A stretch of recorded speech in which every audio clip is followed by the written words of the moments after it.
Hello and welcome to the Pirate King Plays Genshin Impact.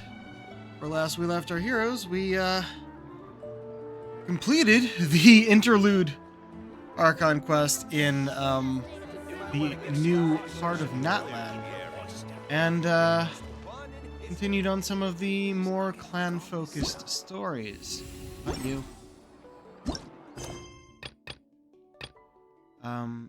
Which we will be continuing today with the Flower Feather Clan, followed by the Master of the Night Wind. I don't know when that third part of it will be coming in, hopefully by the time we're there. And then followed by this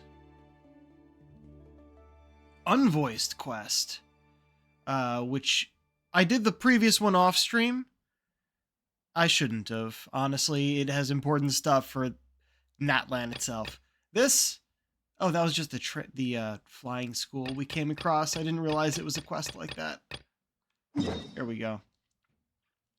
So, off stream this time around, I actually went through places and the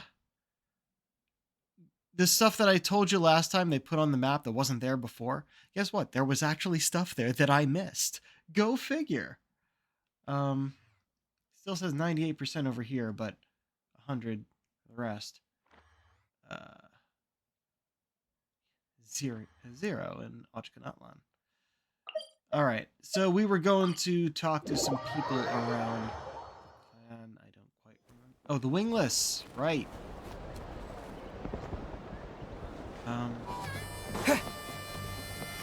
Start.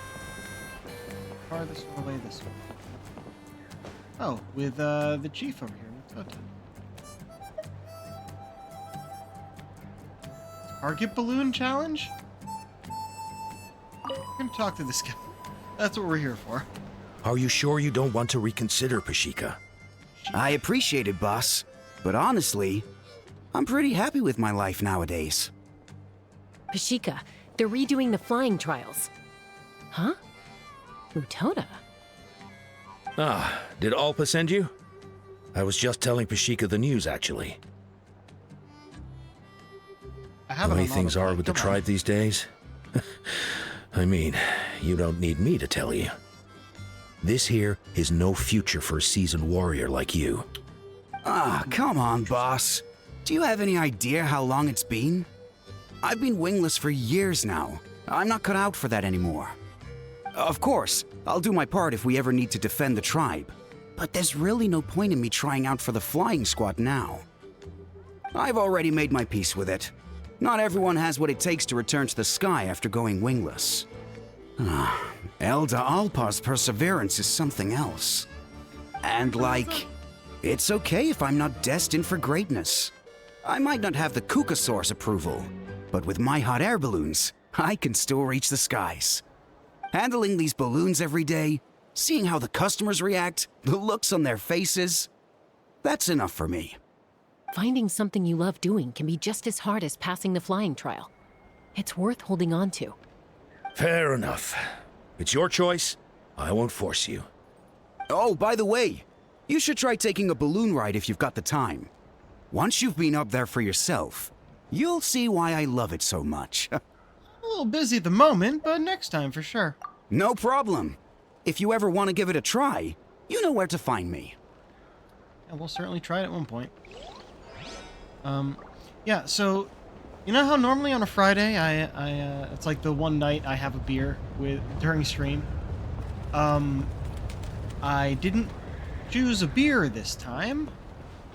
Figured I'd finally try soju, see what that's all about. Because I thought I might have tried it once before, but tasted someone else's, and I didn't remember it at all. I was with my partners when they were here a few weekends ago. We were looking for something completely different in a liquor store, and I ended up seeing a whole line of soju up there. Like, you know what? I might as well get one so I can try it eventually. Got the pomegranate one. And I can see why people say they taste like juice. But I can certainly taste how strong it is. So I will be sipping this. Probably should have just left it in the bottle, honestly, instead of pouring it into my beer glass here. It looks It looks like water. I mean, until I... No, it just straight up looks like water. I guess, or vodka. But it is, what, some sort of sake base? It's like sake base, whatever it is. It's like 12 point something %, which is more than beer. So we'll see how this treats me tonight. Busker. A retrial? What's the point? I pretty much treat life like it's a game. No Kukasaur's ever going to approve of that, no matter how many times I try. Muskar, I can assure you, Kukasaurus wouldn't judge you for something like that. Well, they must be judging me for something. Maybe I lack fighting spirit, or just don't have the talent. Not everyone's a natural like you. Don't waste your time on me. You'll have better luck with the ones who still have their heads in the clouds. In the meantime, I think I'm gonna treat myself to a few more games of Eyes on the Feathered Prize. Yeesh, there's wingless, then there's being a total lost cause. He used to be a fierce warrior, actually. But fighting spirit alone won't win you the Kukasaurus approval. Are all Kukusaurs so strict? The ones in floating target balloons and Eyes on the Feather Prize seem pretty chilled out. I haven't tried either. It's one thing to hang out and have fun, but quite another to take to the skies with a human life on your back. Giving a ride to someone who's unqualified endangers not only the rider, but also the Kukasaur themselves. If the rider makes a mistake, they both suffer the consequences. So we have a mutual understanding with the Kukasaurs. If someone isn't up to standard, we have to reject them. Even if it means breaking their hearts.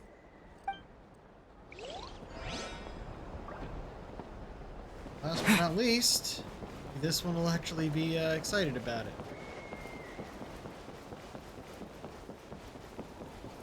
Oh, you're Fontanian. What do you gotta say?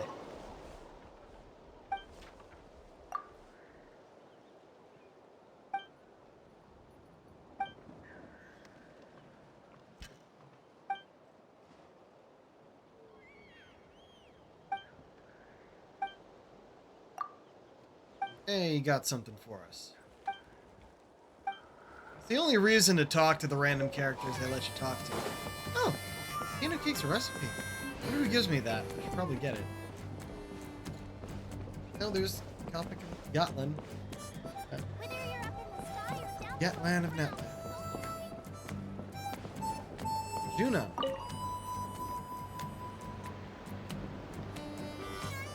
Man, that's a view, though. They make some great views in this Hey, game. Junan. Gazing out at Kanatlan again, huh? Chaska? What are you doing here? Is something up? The flying squad is hosting retrials again soon. Wanna give it another try? Maybe you're forgetting the definition of wingless. I've failed so many times already that I've decided to call it quits for good. I'm done. Elder Alpa always goes out of her way to come and tell me when a new trial is coming up, and it's nice of her to think of me. But nothing's gonna change. I'm not going to suddenly pass just because they're holding another trial. They're making some big changes to the arena this time, so the flying experience should be smoother than before. Koyer's gonna try again. No, forget it. If I was genuinely good enough to make the squad, the location shouldn't affect my chances. A true rider can fly confidently whatever the conditions, like you and Elder Alpa. Junan! They're redoing the... Huh? Chaska and the Traveler. You're already here. Yep. I guess they told you Flavors. already then. Come on, let's go train together. I'm gonna sit this one out. What? Why? But you've always looked up to Elder Alpa. She went wingless after her injury and spent years drifting, but even she came back and made it in the end. If she can do it, why can't you?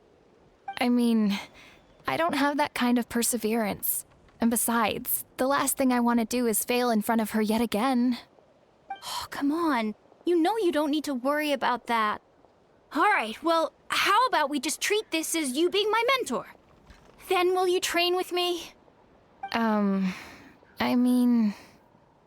Enough umming and ahhing. Let's just get up in the air and figure it out as we go. Wait! Hold on, slow down. I can't keep up.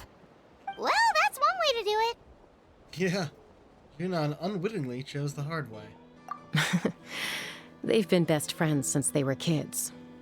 If anyone knows how to get Junan out of a rut, it's Koyer. Yeah. You helped Koyer deal with her internal conflict, and now she's done the same for someone else. You know, people often talk about how one conflict leads to another and so on. But sometimes in life, things spiral in a good direction instead.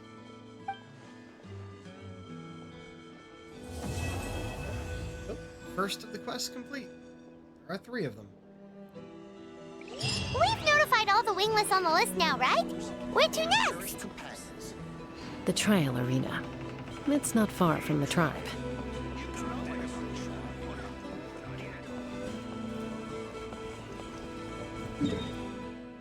Ah.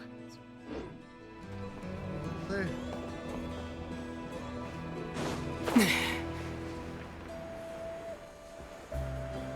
Got interesting houses in this place. They're all like made from hot air balloons. Could do this again, but I'm going to do it right now.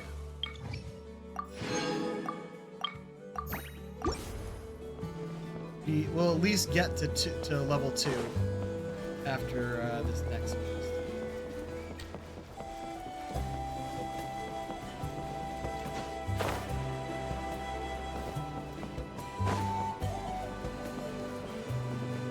There it is. Track.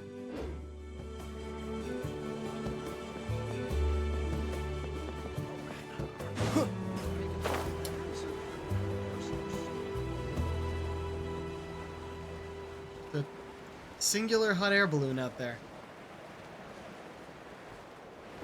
Where we're going.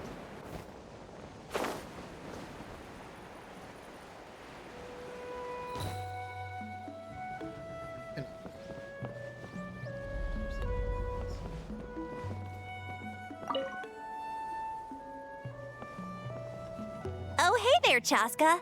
Did Elder Alpa send you? Yeah, she's got other things on her plate right now. How are things looking here? Well, the inspection revealed numerous blockages all over the trial arena. It looks like they're the result of ley line disorders caused by repeat abyss invasions. Theoretically, we just need to clear those obstacles, and the arena will fill up with gaseous phlogiston again. But that's proving difficult to achieve in practice, for all sorts of reasons. Why don't you head on down and check things out for yourself? Feel free to ask the staff for more details. Night before the trial.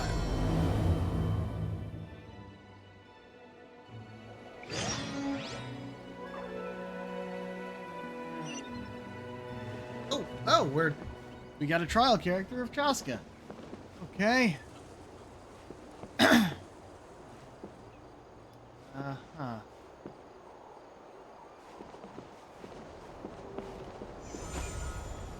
Well, I didn't do the thing first. I have to do this first.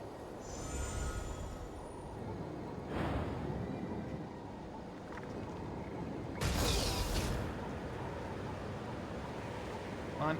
Come on. Up. All right. You made it. Oh, She you here to flies help? on a gun. Thank goodness. There's no way I could do all this by myself. So the blockage here has to be cleared using a special bomb, but carrying explosives up that steep slope would be a recipe for disaster.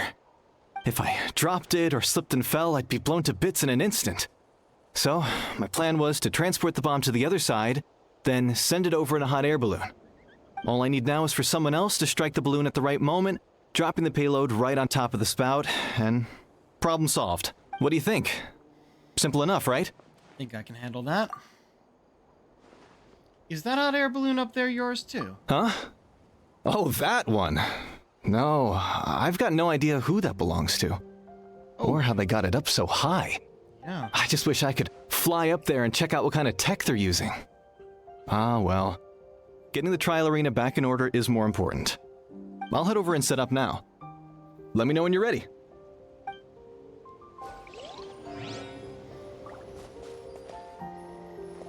Uh-huh. All right, get ready. You need to stand back.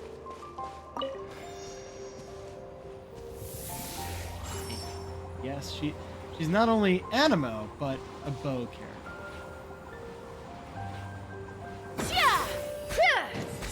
Oh, there we go.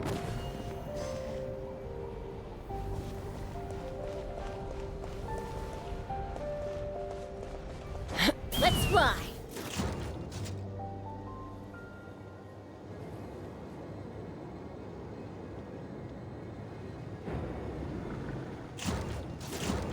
Literally, it's a gun. That's what she fucking flies on. Can I just go? Solid phlogiston in the flying area. Flying zones within... Difficult to remove, however you can attack its structural weak points simultaneously. It may just collapse. Bullseye! Okay! I wasn't actually aware that was a thing. Can I do this?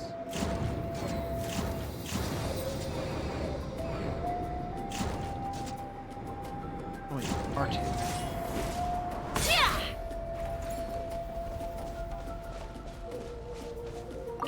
Ah, so that's how you do it. Amazing! I didn't realize that while she was up there flying, Take me up! that's when you actually shoot things. I couldn't figure out how to attack like this. Locked on!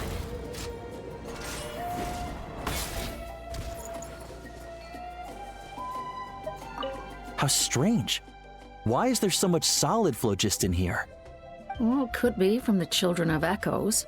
Maybe it got swept up here due to the ley line disturbances? And I did see those strange markings on the cliff. I can't think of a way to resolve this. Short of going all the way to the Children of Echoes. Yeah, okay, I get it. Or we can use the one that's right here.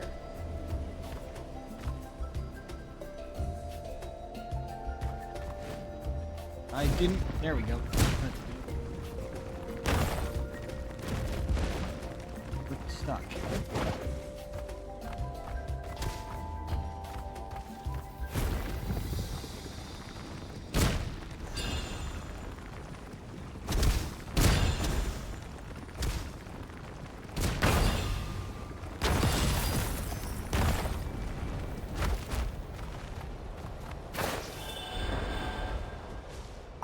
Whoa!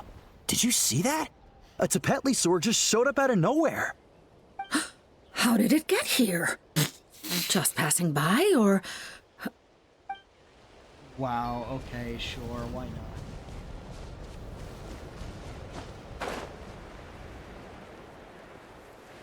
Fair enough. Let's just glide.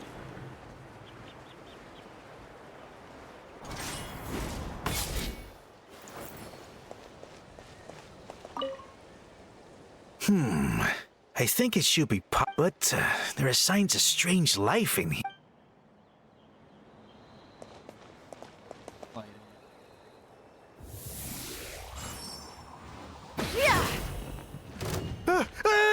Monsters!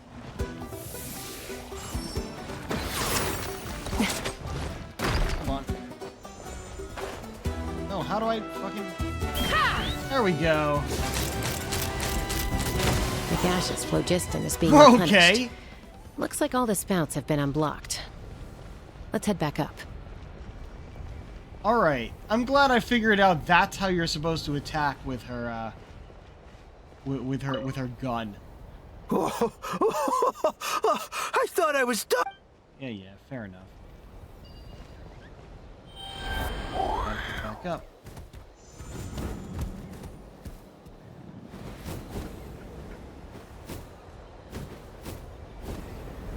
Here. Where we going? Why can't you go any higher?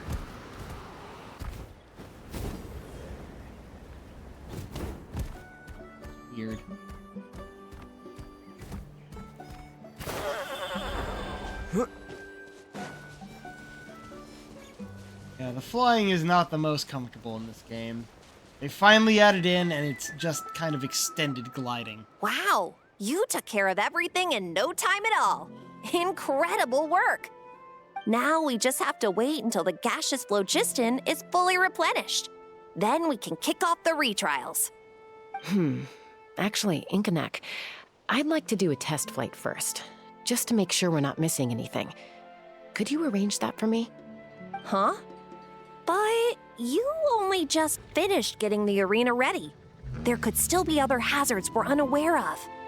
All the more reason to have me test it out. Think of it as another inspection. I guess you're right. With your flying skills, you won't be in any serious danger, even if there are hazards we overlooked. The conditions in this area seem a little unstable, but a test flight is the only way to catch any lingering issues. All right, I'll get things set up for you. Just let me know when you're ready.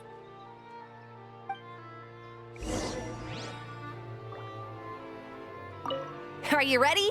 This should be a piece of cake for Chaska. But still, try to be careful. I'm sure she'll be fine.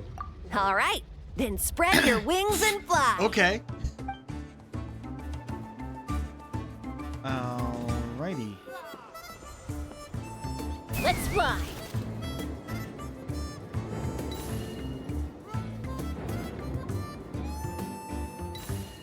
Yeah.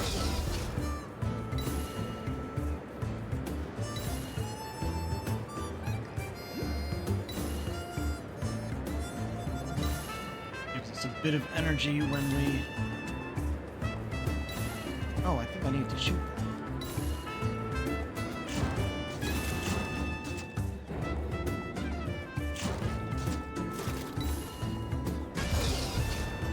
We're probably gonna run out of just...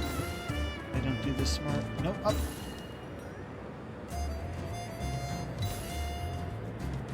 Refilling.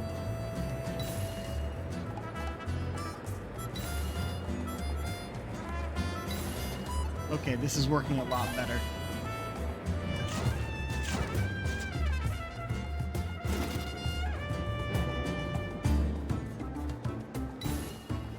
Ah! That was amazing. Paimon couldn't take her eyes off you.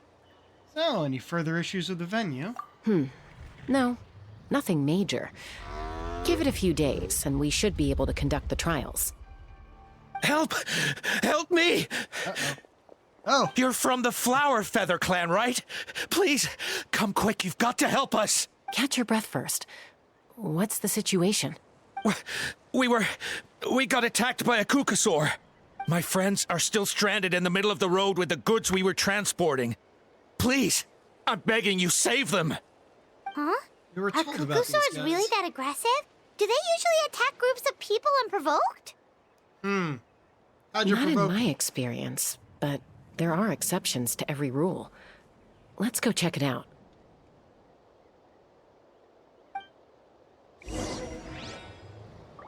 Okay.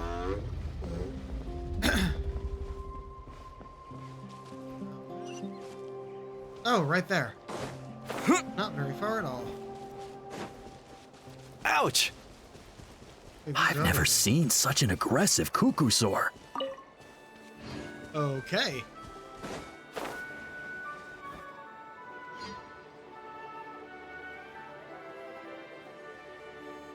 What's up, Alpha?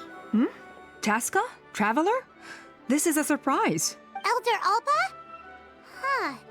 So, where's this aggressive Kukusaur we've heard about? Already flew away. Looks like it backed off once it realized that reinforcements were coming. So why do you think it attacked these people in the first place? Was it after the food? No. These merchants are even transporting food. Ah! Thank goodness! The phlogiston wings are intact! What? Phlogiston wings. Thank you so much for coming to our rescue. These phlogiston wings are our most prized goods. If anything happened to them, it would ruin us. Wait a minute. Are you the merchants that were looking to collaborate with us? Wormy told me about you. Yeah, that's us. So I take it you're Elder Ulpa? I am. You must be exhausted from your journey, not to mention shaking up from the attack. Let me bring you back to our tribe to rest. We can talk business after you've recovered. But Elder Alba, what about the Kukasaur attack? Well, our guests here weren't seriously injured, and their goods are intact. Perhaps that Kukasaur was just having a bad day. There are so many of them around here.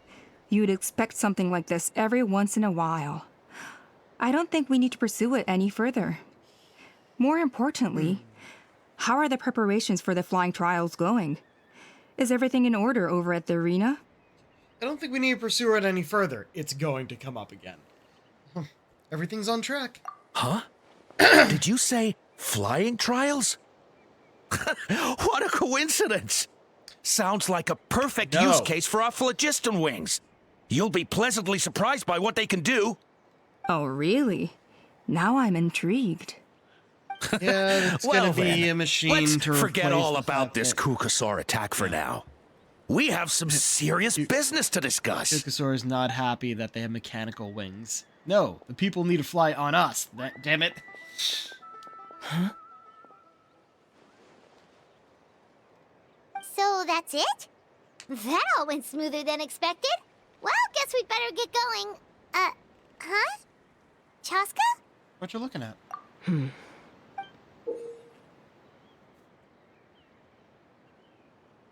A bloody Kukasaur feather. That's not a good sign. A blood-stained feather. Incident is forgotten about, and peace returns to Flower Feather Clan. Next few days are uneventful except for the flying... Oh, wow, that was it, huh? The Flower Feather these have Clan been- should be about ready to hold the new flying trials by now. Let's go check it out. Up. Okay, found an elevator.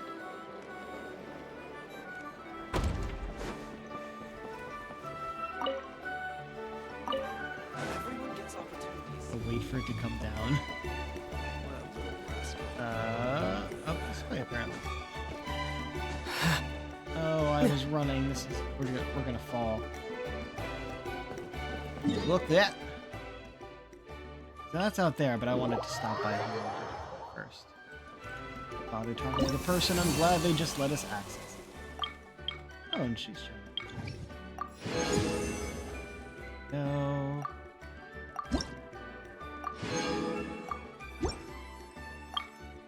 Now we have access to these. Oh. I don't have any of these? I don't have enough. Okay, can't do that yet. Yeah. Last time, you saw how there were 3 supply requests? Since there were only 3 clans that we could access last time, I would just give one of them to each. But now we have 2. So I'll be splitting them up a bit differently, I guess. I ran all the way up here, forgetting we need to be down there.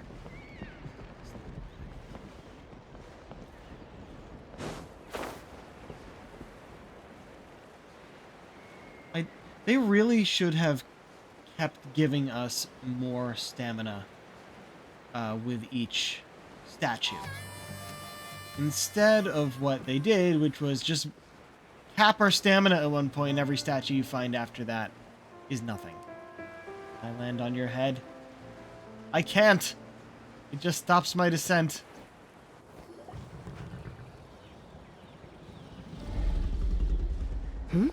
Ah, Traveler and Paimon. You came. Yep, and it looks like we made it just in time. Although, can't say the same for the Kukusaurs. Bit of a low turnout, huh?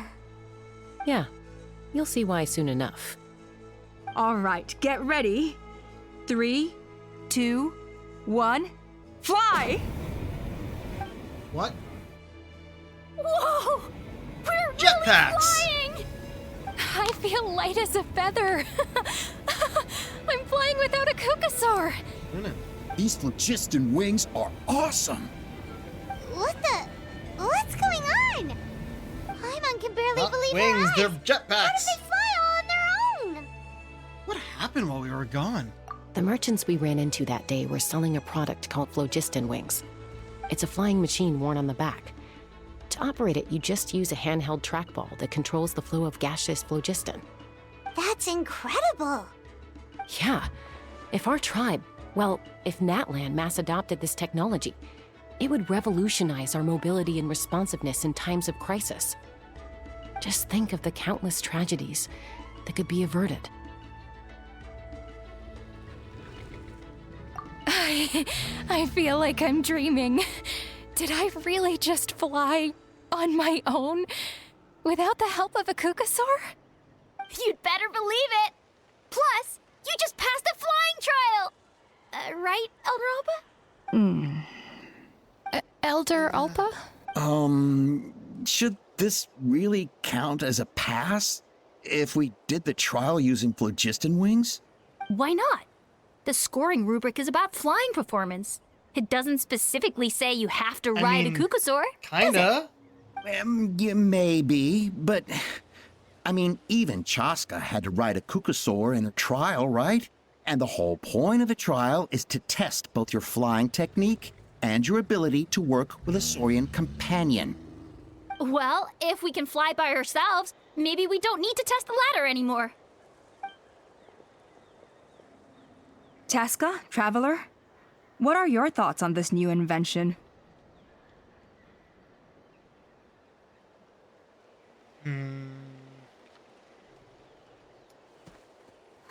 On one hand, I do kind of think it's cool, especially in the video game aspect. Give us one of those, please. But we don't have all the information, especially seeing that bloody feather. Unknown quantity.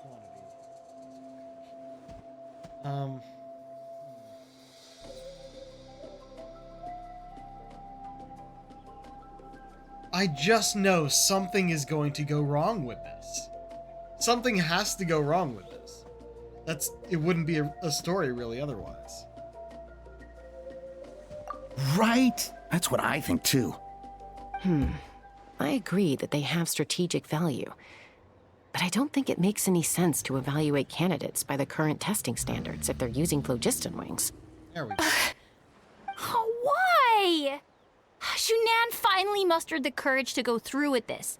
And now you're saying it doesn't count? Because you're not... I don't have any experience using these wings in battle, nor is it immediately obvious how to incorporate them into the existing systems in our tribe.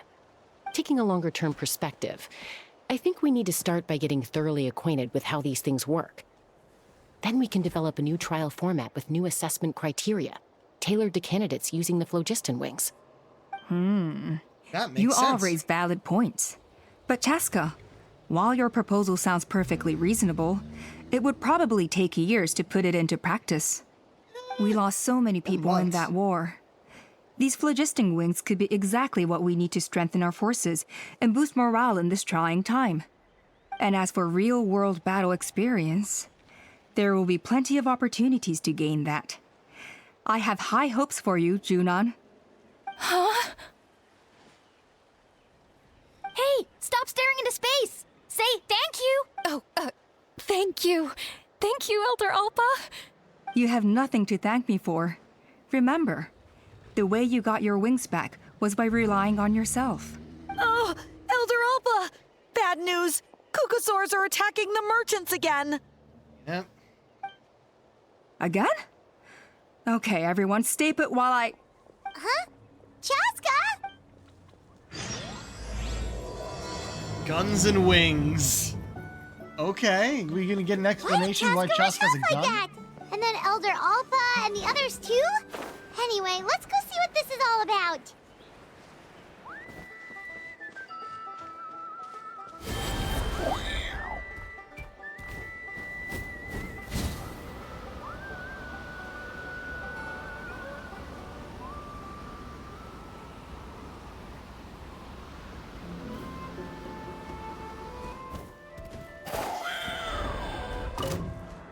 Oh, hi.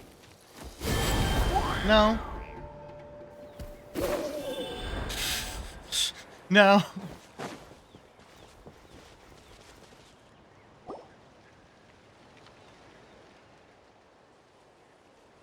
This one got scars. Oh, it's back! It found us again! Run! Get out of here! That is not a cheap. That is not a cheap. Curses.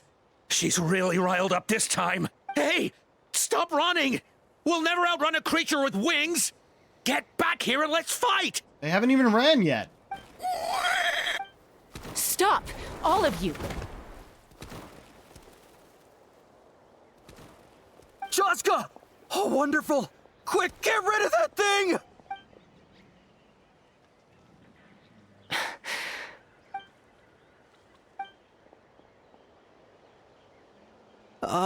What's going on? Why isn't she doing anything? So it really is you, sister. Wait, sister? That Kukusaur is Chaska's sister? Remember, she was raised by Kukusaurs. That is not a cheep. That is a growl.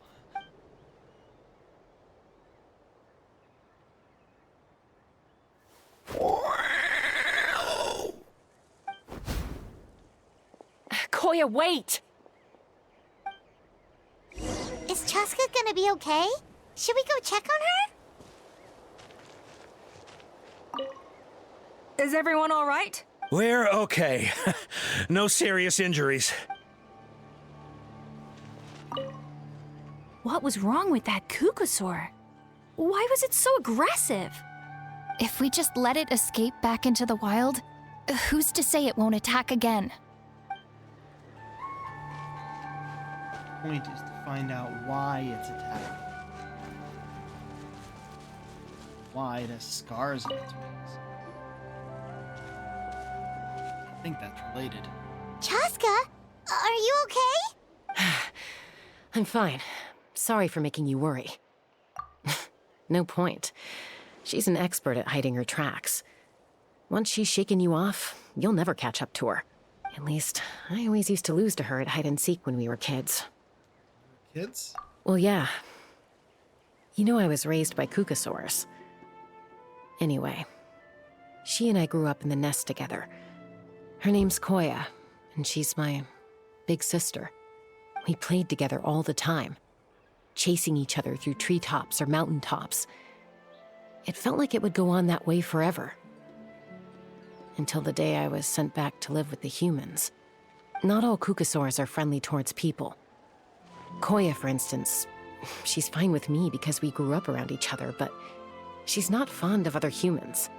When Mom decided to send me away, Koya strongly protested, and after I left, she became more and more reluctant to interact with humans.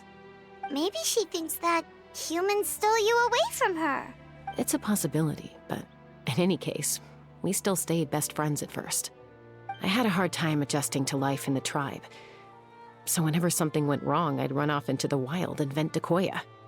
Ah, so that's what Uncle Cusco was talking about. He said you seemed to prefer hanging out with Saurians to your own kind back then. Yeah, I did. But then, gradually, everything changed. With a new mom and dad, a new tribe, and Koichi, I started getting curious about these humans and made an effort to understand their behavior. The more time I spent with them, the less I spent with Koya. And then, one day, it was Koya's turn to leave the nest. She sought me out and asked if I was willing to leave the tribe and go live in the wilderness with her. As far as I can remember, that was the first time she ever approached a human settlement on purpose. So, how did you answer her? Well, I wouldn't be standing here talking to you if I'd said yes. In other words, you turned her down? No, I was torn. On the one hand, I'd already made up my mind to embrace my new family and accept my human identity. But I also knew that Koya wasn't a fan of humans, and I didn't want to disappoint her. She took my hesitation as an answer. She saw it as a personal betrayal, threw a huge fit, and then flew off. We hadn't seen each other since, well, until today. Not for a lack of trying, though. I tried asking Mom where Koya's new nest was so I could talk things out with her. But Koya had already asked Mom not to tell me where she'd moved to. It must be hard for Mom, being stuck between her two daughters. So I didn't press the issue. And I didn't go looking for her. Today's events. If things carry on like this, I need to make sure I find her before anyone else, even if she doesn't want to see me. For now, let's bring the wounded back to the tribe, and see what Mutota and Elder Alba have in mind.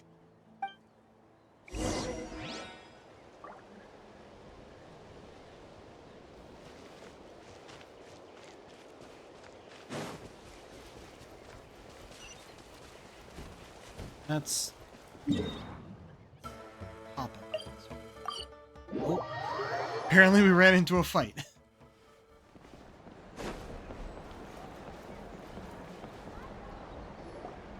After tending to the wounded, Mutota gathers... So, I hear there's been another Kukasaur attack. Ha! I knew it! They're wild animals, and they can't be trusted. Hey, show a little respect. The Kukasaurs are our partners. Maybe in the flying squad, but they don't give a hoot about the rest of us. Well, now that we have the phlogiston wings, do we even need the Kukasaurs anymore? Are you kidding? How are we supposed to protect our tribe without them? I didn't mean it like that. Huh? Protect our tribe? Or are you just scared that your precious You take that back! Things are changing so quickly. Chaska, there's a conflict emerging there. Aren't you going to nip it in the bud? The whole tribe's talking about this now. Breaking up a single fight won't solve anything. The real source of conflict here is the phlogiston wings, and what happened with Koya. On any other day, people would just brush this attack aside. After all, clashes between wild Kukasaurs and humans are no more common than those between people. But now that the phlogiston wings have entered the equation, it's sparked a debate over whether our tribe needs the Kukasaurs at all. I worry that we risk repeating the mistakes of the Cinder City. Back then, Lord Ochkon's hatred of the Saurians nearly destroyed the peace forged by the Pyro Archon. What? Chaska, to prevent things from deteriorating further, I'd like to task you with restoring peace to the tribe. We'll be finding out some of that story in the Traveler, Unvoiced quest. You've already done so much for Natlan, and the Flower Feather clan has no right to ask more of you. But... Say no more. I'm in. Chaska's my friend. Flower Feather... Yeah, Chaska's my friend. Thank you. And don't forget about Paimon. Just leave this to us. Yeah, This you're whole here too, situation we has get it. unfolded so quickly that it's put us on a back foot. To tell the truth, it makes me a little suspicious. You think someone might have orchestrated all this? It's possible. Leave it with me. I'll look into it. Also, Chaska, could you try to keep a low profile while you're out there digging around? We don't want to give our hand away. I'll do my best. Okay, so where should we start? This all began with Koya's attacks. If we can find out what led her to do it, that should give us something to work with. Will she even talk to us? Unlikely. Given how she reacted when I showed up, I don't think she's forgiven me. If you want to resolve a conflict through dialogue, sometimes you need a third-party facilitator. Let's go see my mom. Oh. Visit Chaska's mom. I think that whenever they put her Kukasaur siblings in the dialogue, it's in quotes.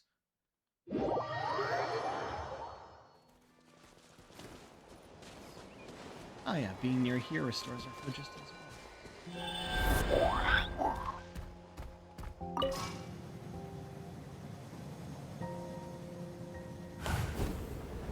Oh, there's one of those trials. That behind that is usually a really hard boss, which may or may not have a special. Let me phrase it. A gimmick.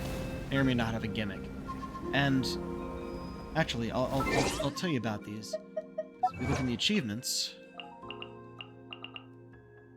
Duelist Series 2. It's all of these. So you'll notice just most of them are defeat the local legend. But then, wait. Oh, Duelist Series 1. Here we go. the ones I have defeated, like this one, Sappho amidst the waves. Once you defeat her once, you have to go back and beat her again, this time without being hit by her shattering ice attacks. Or Balachko. In the course of completing a single challenge, defeat no targets beside the original body while Balachko's using Shadow Blade tactics. They all have special gimmicks, and they want you to beat them with, then, I guess, 2 different restrictions. Once I realized that, I'm like, nah, this ain't worth it. What, 5, then 10, then 20, that sort of thing. It doesn't feel worth it. And they're only bosses by the fact that they're chunky. They have way too much health. That's really it. They just have way too much health.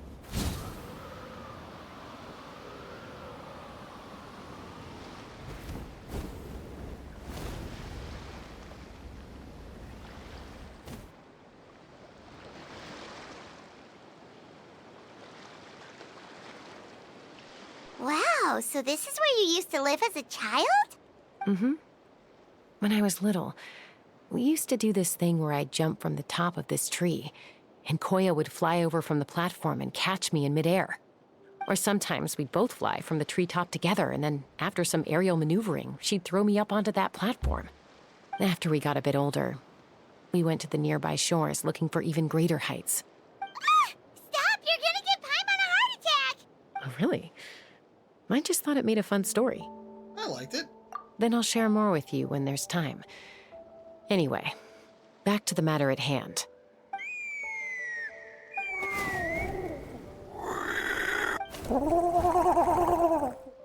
Why are you writing that Hey, out Mama as Bird, cheap? I'm back. My last visit was only a week ago, wasn't it? See? I visit you more than I visit Papa Cusco. I brought a couple of friends with me. These are the Traveler and Paimon. Traveler, Paimon, this is my mom. Her name is Chimpu. In the human tongue, anyway. Hi. You understand Saurian language? No, not really. I don't speak it as such, but I can sort of get the gist. Although only with Mom and Koya, since I spent my formative years with them. Even then, it's basically a best guess based on their sounds, body language, and expressions. Seems to work about 9 times out of 10, anyway. As for whether Mom understands me, I can't always tell. But somehow we still manage to communicate. Call it the family bond, I guess.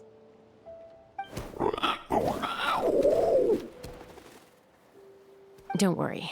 I'm doing well, but I think Koya might be in some trouble. Jessica explains the situation to Chimpu.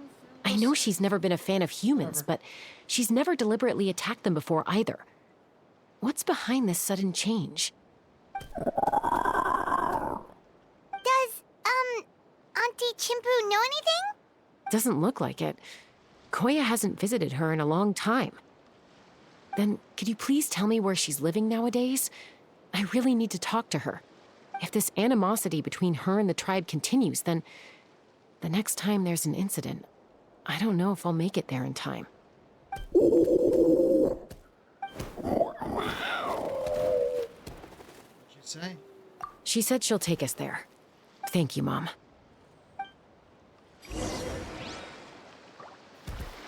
We're still... where are we going? Oh, they're out this way.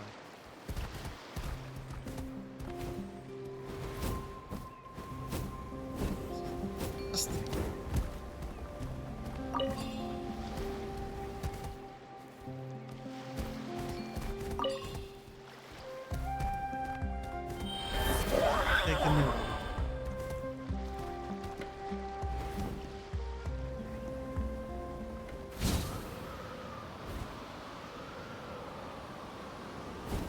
Oh no. Oh, this is no good. This isn't gonna work. Oh no, we're gonna hit the water. Let's point at stamina. See if we can make it. Oh, that might help too. Probably better than flying in this case. Unless there's a specific way for us to get where we need to go. This would be great. We're gonna swim.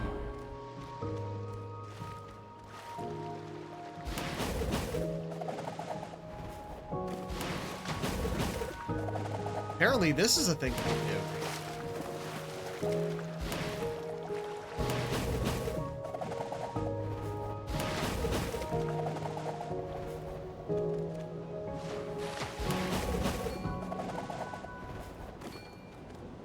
Okay. Right.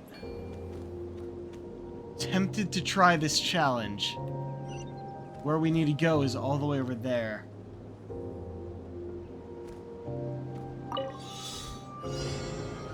Oh. You just have to go down.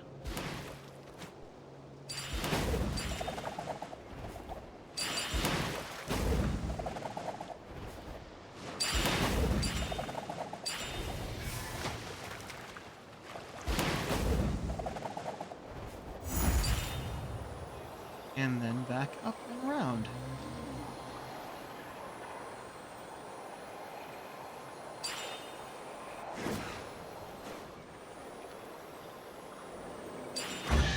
Nice. Alright. Also, that chest should be pretty easy to get. Come back and grab this guy. Oh! You're an abyss creature! Oh shit, hold on. You need elemental damage.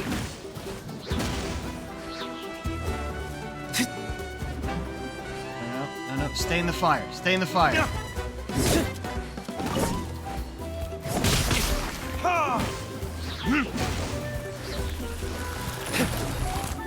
take elemental damage to get through that shield. Let's dance.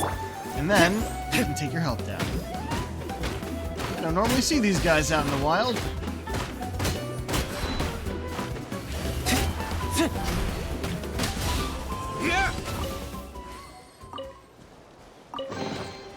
I suppose this will do. Mark these off. Oh, and those parts were new. Yeah, as I said, we don't normally see them out in the wild.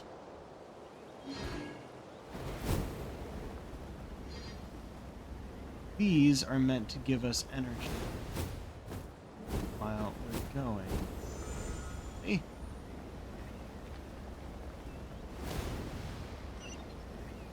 Ground level.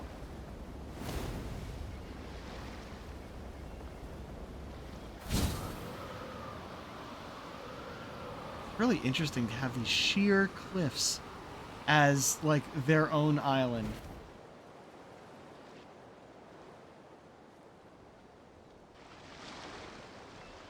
This is a really remote location.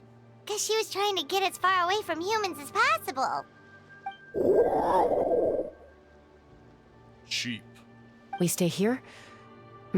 Okay. Got it. Traveler. Paimon. Mom says we should stay out of sight for now. She'll talk to Koya first. Koya is very hostile toward humans right now. So if we show up unannounced, it might just make things worse. Got it.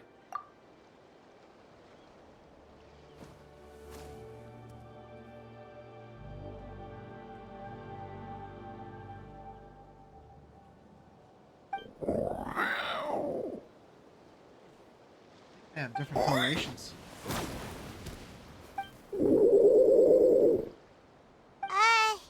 Any idea what they're saying? Sounds like things are more complicated than I imagined.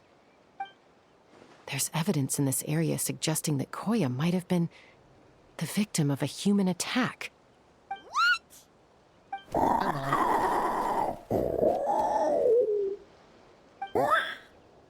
No! What's wrong? It's Chime, Koya's child. The attackers kidnapped her. They came over the sea, under the cover of night, and they took Chime. What the heck? Who would do such a thing? I searched day and night, and finally found them. She says them. Does she mean...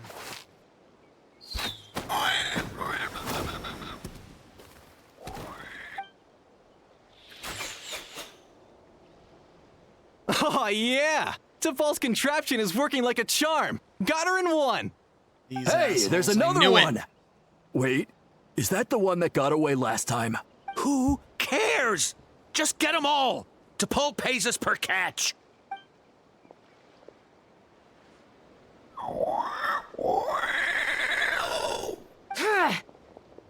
Yeah, this is exactly when you step in, if not a few seconds earlier.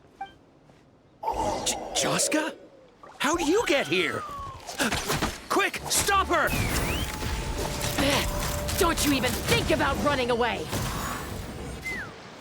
Yeah. Fuck, that's a powerful move. Don't come any closer, or I'll... Go, Phlogiston Wings! Take me out of here! Uh-oh, looks like it malfunctioned. This is bad. Mom and Koya are already injured. Help! Don't stay there thinking. Elemental Do energy something. suppresses it! Please, someone! Get back! There's still image. It's still going, and it's getting worse. Guess we need a more permanent solution. All right then. Animo-powered pitch. Jessica killed the malfunctioning trackball into the distance. Moment later, huge explosion brings it over the ocean. That was Read too that real close. quick. I thought I was gonna die. That can still be arranged. Answer us honestly. Were you the ones who attacked Koya before? I am... No, it was... That'd be a yes. Well, she says it was you.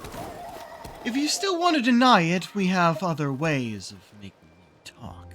Just tell me, who sent you here? It was T'Pol.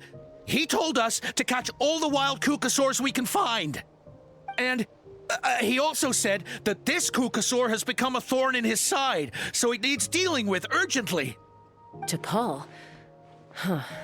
Sounds familiar. But where from? So where is he now? Well, he tends to send his orders in writing. He pretty much never communicates with us in person. When he does, he wears a mask to hide his face. And whenever we trade Kukasaurs for Phlogiston Wings, we deal with his henchmen. So you didn't even make those wings? Nope, they're just selling All we them. did was slap some labels on them and transport them over here, to make them look like they're imported. To make it harder to trace their origins. Why does he want you to catch Kukasaurs? I don't know, honest! He's using them that's to mighty make convenient, phlogiston. huh? What about if I held a gun to your head? Would that change your answer? No need. I'm sorry. I'll tell you everything I know. T'Pol doesn't tell us much, but he always stresses that he wants them alive. So that gives us some clues. This is just a best guess, of course, but we suspect that the gaseous phlogiston stored in the trackballs is drawn directly from the Kukasaurs. Hold it! What? Easy now. You're still injured. Hey, keep talking. Yes, ma'am. So, the gaseous phlogiston has to be highly refined in order to power the phlogiston wings. The slightest imperfection can have disastrous consequences, as you just witnessed. But the Kukasaurs have a natural ability to process gaseous phlogiston. So, if you use them as an intermediary, then... That's enough. So the Kukasaurs you took, where are they now? T'Pol should have them. But no one knows where he's based, apart from him and his henchmen. We've tried looking for it ourselves, even followed them a few times. But we always end up losing track of them. Random thought. Maybe they're hiding up in the sky? Guess this means we can't go after the ringleader yet. T'Pol. T'Pol. I'm sure I've heard that name. Maybe it was... Jaska, Traveler! Hey. We don't have to go back to you to tell you this. How'd you find us? Slowly glides in. We know how it goes. That voice! It's Alpa! That really should have been done quicker.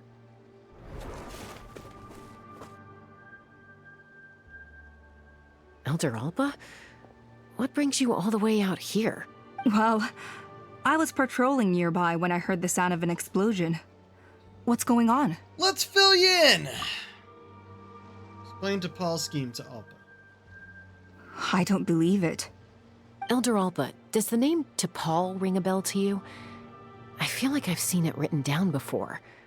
Maybe in a list of candidates for the flying trials? Huh? So he's a member of your tribe then? Obviously, yeah. No. If he was a member of the Flower Feather clan, I definitely know him. Shall we head back to the tribe and do some investigating? Now that you mention it, I do remember a young man from outside our tribe who came to participate in our flying trials once. You were away on a mission at the time, which is probably why you don't remember him. He was a craftsman from the Children of Echoes, but he'd always dreamed of soaring the skies. Actually, yeah, the name tracks. So he wanted to join our flying squad. The Children of Echoes? That's rare. But despite his best efforts, he unfortunately failed to pass the trial and gain the Kukusaur's approval. In the end, he went wingless and returned dejected to the Children of Echoes. Wingless, huh? Maybe he invented the phlogiston wings to get revenge on the Kukusaurs. Perhaps. Or maybe it's simply his way of dealing with his regrets over his past flying endeavors. Either way, it doesn't excuse his abuse of the Kukusaurs. I'm gonna take these guys back and expose the truth to the tribe. It's time for this conflict to end. Easy, Chaska. Remember what I said about keeping a low profile? The ringleader still hasn't shown himself, and this man's allegation about powering the phlogiston wings with Kukusaurs is only speculation. Bringing these men to the tribe now won't win over any current supporters of the phlogiston wings. In fact, it may even escalate the conflict further. After all, many are mistrustful of the Kukusaurs after recent events. Is that why T'Pol waited until now to try to capture my sister? I don't know. I mean, he did tell us to spread negative rumors about the Kukusaurs and slip some Mora to anyone opposed to them, but... But Koya only attacked humans because they stole her child! Nevertheless, we will be hard-pressed to change people's minds while emotions are running high. Unless we have irrefutable evidence. You mean we need to catch T'Pol himself? Bravo! My thoughts exactly. In the meantime, leave these men with me. I'll escort them back to the tribe. I'll take the other members of their crew into custody too. They won't get another chance to stir up trouble. Fair enough. I guess finding T'Pol is gonna be the key to resolving this conflict. Let's hope the Children of Echoes have some info on him. We already know where he is, and Paimon was right. When we were clearing out the trial grounds, the guy's like, hey, I have no idea whose balloon that is up there. I wonder how they got up so high. Paimon goes, I wonder if they're hiding in the sky. That's exactly where they are. They've given us all the clues already. Very easy to put together. Sorry, whatever it is, it'll have to wait till this is all blown over. I have to fix this situation before it spirals out of control. Mom, sis, rest up and get well soon. I gotta fly.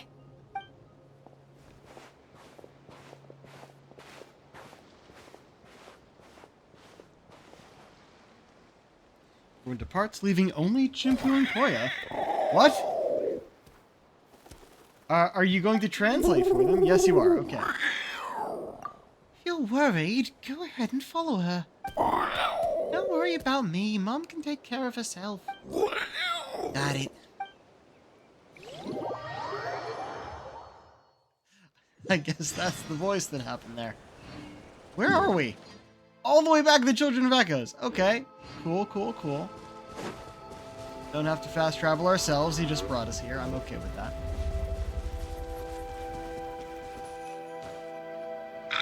So Alpa says that T'Pol's from the Children of Echoes. But how do we track him down? Just ask around until we find him? bad plan. Let's start by talking to someone we know. It'll be faster that way. At this time and place, I'll bet the easiest person to find is... Wakey, wakey, Shilonen! She's napping in the tree. Oh, it's you. Like a panther she is. Okay, give me a second. I'll come down. Let me just roller skate down this tree. Seems like you two both love climbing trees. I climb trees to fly further and see farther. I don't usually stop for a nap. Well, we're not all like you. Always full of energy, even after flying around all day. Yeah. So, you've come all this way and interrupted my precious nap time. Might I inquire as to, why? I'm sorry, Shilonen, but it couldn't wait. Does the name T'Pol mean anything to you? He's a craftsman, apparently. Huh. T'Pol. Yeah, that rings a bell. I think that's Puma's child. See the tribe right now. Nope, I'm afraid you're a few years too late. Why are you looking for him? It's a long story. And let's tell it. Try to explain what happened simply and briefly. Huh, phlogiston wings. Wow, okay. The kid actually pulled it off. Well, looks like, no more rest for me today. Pulled it off? You mean he's tried making something like this before? Yeah, he started trying to build a flying machine right after he got back from the Flower Feather clan. So right after he went wingless, then. Was this flying machine anything like the gun you made me? Oh, Shilonen made You her mean gun. your gun that's harder to tame than the proudest Kukasaur? No, he wanted to build something that allows anyone to fly freely, even if they're not naturally gifted. But he never got very far back then, though. Blew up his workshop a few times and barely made it out alive. I never really kept up with him after that. I want to point out, guns in this game, I don't think they really became a thing that most characters even talked about until Fontaine? Maybe, what's the fucking desert nation? Whatever they are, maybe the scholars, but till Fontaine, when we had like actual rifles. But even though there are playable characters that use guns, they still use bows. Everyone still uses bows unless they're in a cutscene or a special move. It's so weird. Just, if you still want our ranged characters to use bows, just make some bow items that are actually guns. They can use the same, even if it's like a crossbow or something, use the same animation pretty much. I don't know, just make actual guns we can use if you're gonna bring them in. Even if you're gonna bring them in for someone as for a nation as that's tribal rather than a city like Fontaine. It's so fucking weird. They're like, okay, we tried making this in the swords and bows and spears era, and then just we can't avoid technology. To write new stories, we need to bring in technology, so we're gonna keep doing that. And nothing will be, there is no one era. Every nation will be in their own era. And we can't tie it all down anymore. It's honestly funny. It's bad writing. It is bad writing. But that is what happens when you continually try to evolve a game like this. Just make it continuous. And you can't backtrack it. You start off with no one even mentioning guns or having no idea what a gun is. Everyone uses bows. And then suddenly there are these nations that have existed at the same time. They've always been here, but now we can go there. Which just have guns as normal. Also, there's robots that aren't, the ancient robots that have been wandering around that you have to fight. No, we just have normal guard robots that we invented nowadays instead of the old ones. But they only exist in this nation. I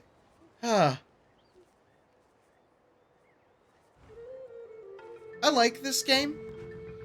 I do actually really like Genshin Impact. The stories they tell are great. The characters are fun. The voice acting used to be better, but from what I can tell, people are still on strike, which is why a lot of the characters haven't been getting their voice lines in, and they pick up a few voice actors who are just not good. So it used to be better, but for good reason that it isn't at the moment. But holy shit, the world lore is all over the place, and they cannot tie it down. Which is hilarious. But only because it evolved in this way. If all of these areas existed from the start and were so generationally different, then it would just be bad writing and not as funny. It would be confusing. But since this happened because this has come out over 4 years, trickling in with the content, then it's funny. Because they're like, yeah, we can't avoid putting this stuff in. We can't avoid it. And we can't backtrack either. We can't go back to the original content that was there for the first 3 nations and change the stuff there to show people with guns or with technology. Nah, we're just gonna limit that technology to certain nations that you meet later.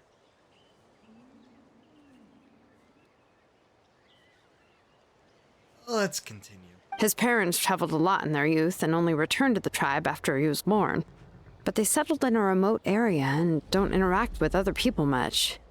Which means most people in the tribe don't know them very well. Your best bet is to chat to his direct family. I'll go get Puma. Wait for me in front of the workshop. I won't be long.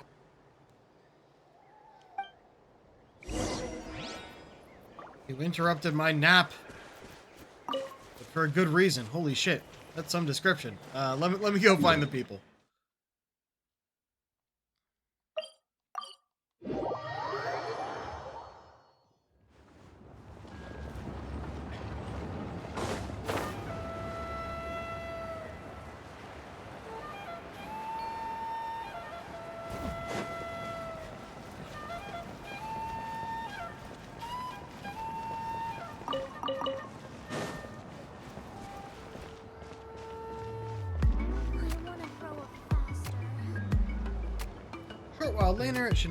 I'm back.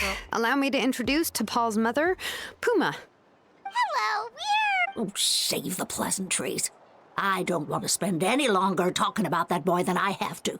Oh, jeez. Huh? I disowned him long ago. He is no child of mine. All he cared about was his pipe dream of reaching the sky. Oh, we tried to talk sense into him, but he was obsessed. And then, when he left us, he spouted some nonsense about building a workshop in the sky to avoid the constant criticism of us ground dwellers. He left his notebook behind. Whatever questions you have, you can look for them in there. I am done talking about him. He's no son of mine. He never called me Mom anyhow. Jeez. I'll agree to talk to you about this, just to give you the notebook, and then I'm done. They've really fallen out. I'm sure wasn't expecting that. Her husband, T'Pol's father, he passed away recently, and T'Pol didn't even bother to show his face at the funeral. If you ask me, that was probably the final straw for Puma. I'll go keep her company. If there's anything else you need, just come and find me. Thank you. I don't think she wants company, but okay. She used to get out of this conversation. So this notebook is the only lead we got now, right? What's in there? Oh, look, a hot air balloon. Log number 97. The experiment was a failure.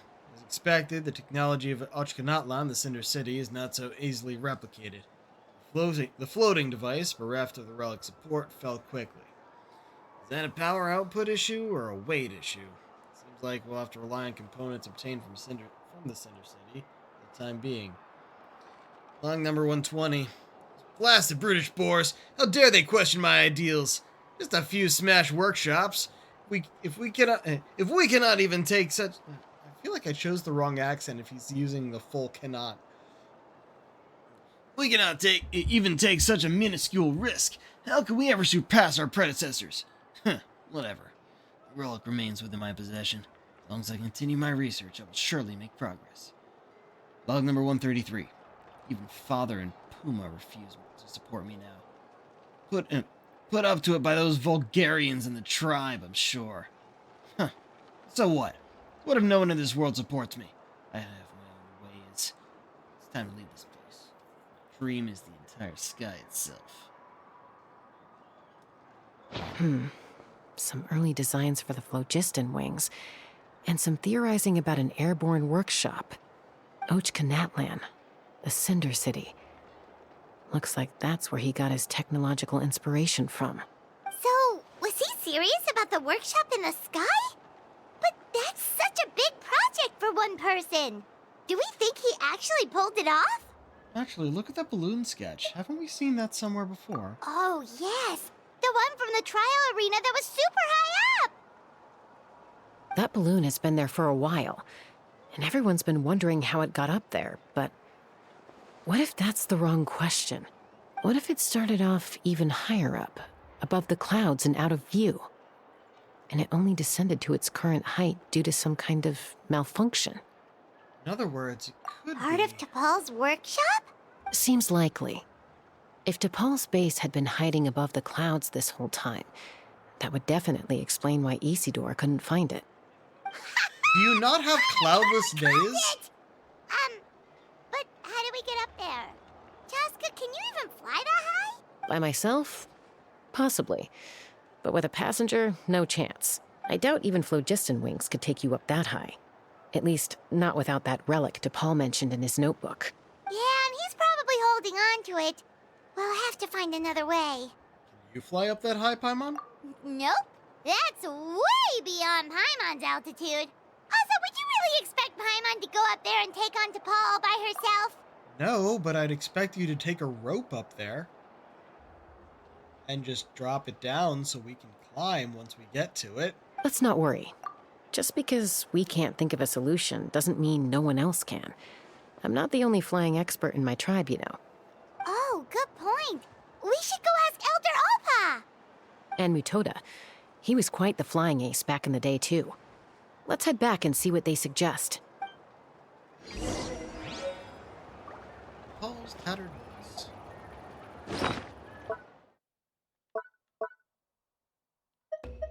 Oh, gotta pick these up.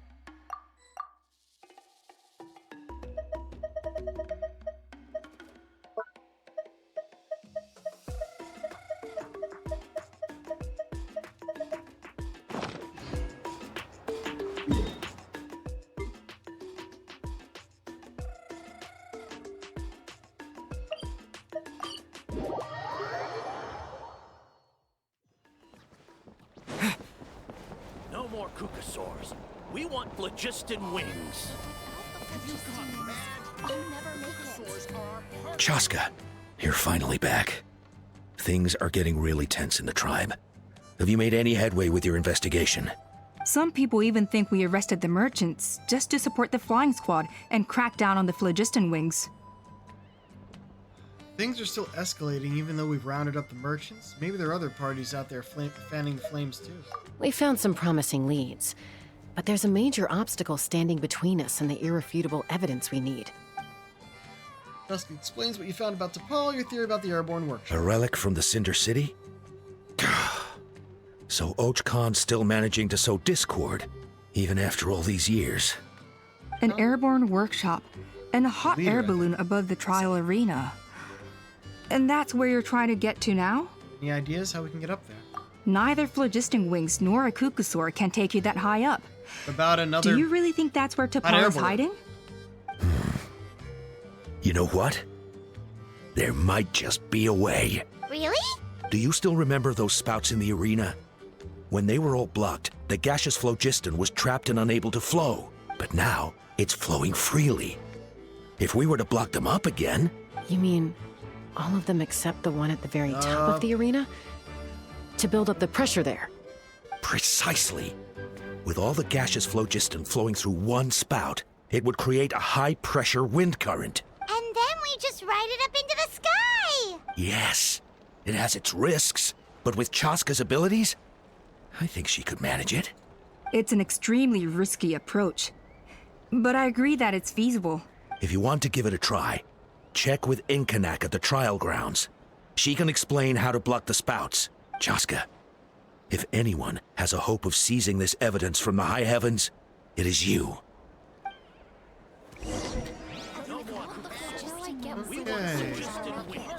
Bad mouthing the Kukusaur's going a step too far.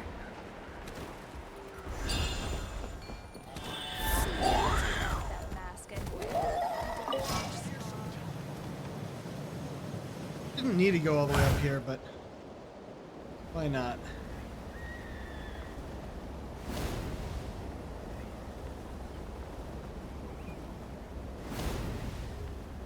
One up there, head is.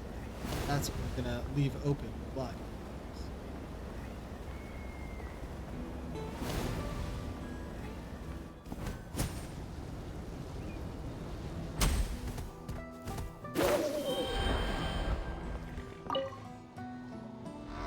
Hurry to the trial arena, explain the situation. Goodness me, that is a very bold idea. Maybe so, but we have to act fast.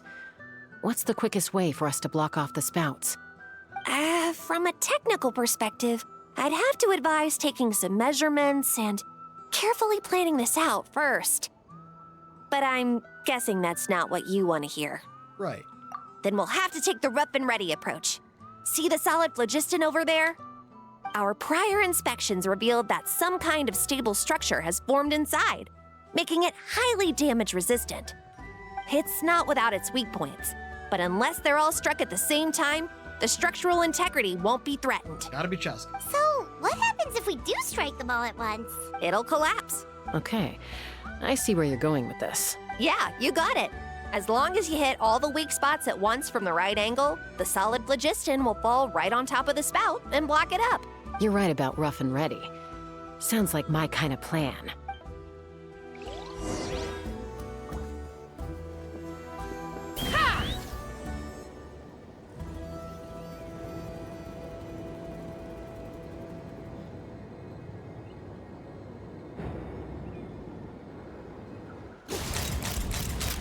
Locked on!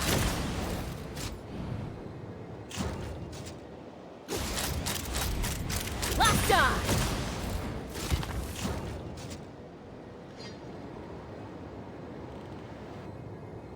Look! There's a chunk of solid phlogiston right over that spout! Oh, shit.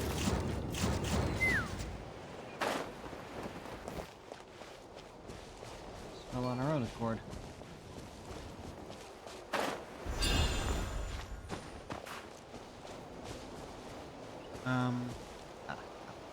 Take me up!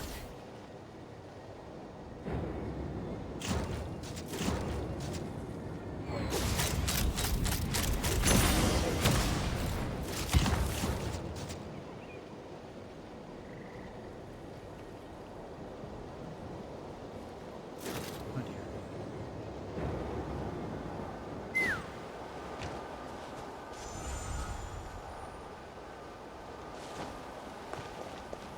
Oh, I was on cooldown.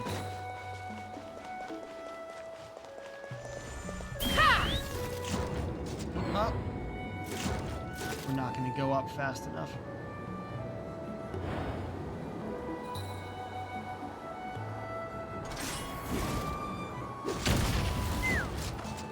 Yep.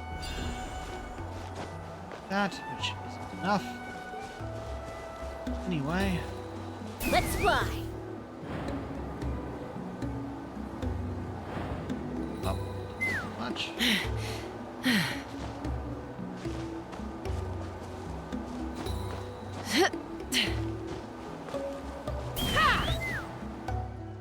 It actually worked!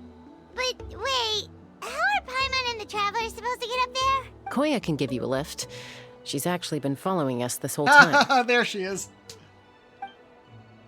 You thought we wouldn't know. Wow, Paimon didn't notice at all. Didn't she come and join us? Well, probably because she didn't want to get too close to humans. Or maybe just me. But right now, we need her power. Whoa, you didn't even have to summon her. Yes, up there. That's probably where Chime is. All right, let's go have a little talk with this T'Pol. It's gonna be the whole, oh man, after all this time, you stepped in to help me find my daughter. Yeah, I think we're good. Take me up! Here we go. That's cool. Woo! We're here. Paimon's never flown that fast before. Paimon, we only went in one direction.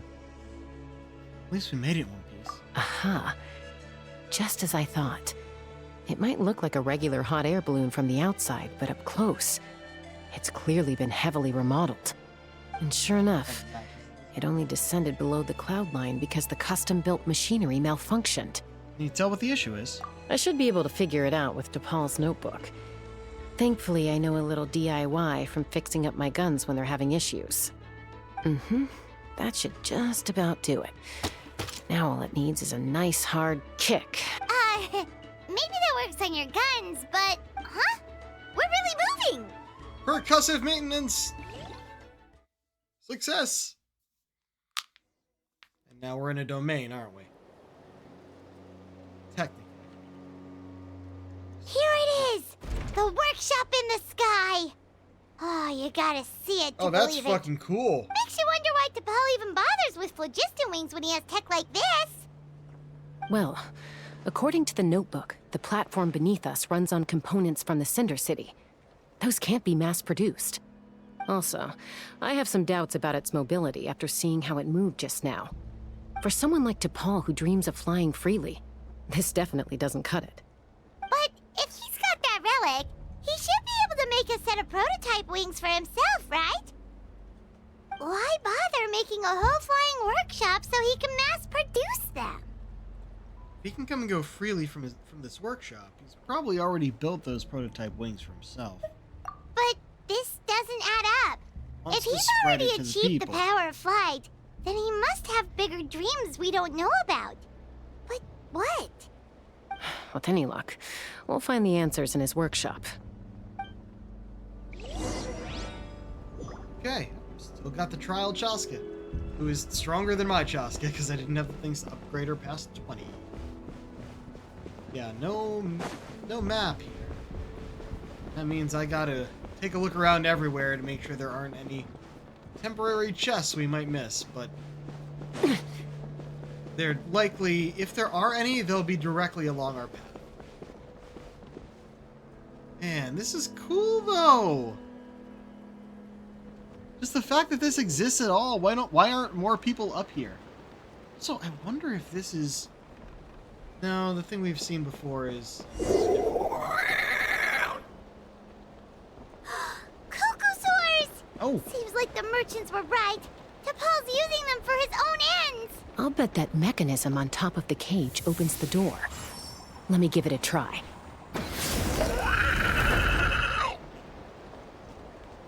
Go. Free you one at a time, apparently.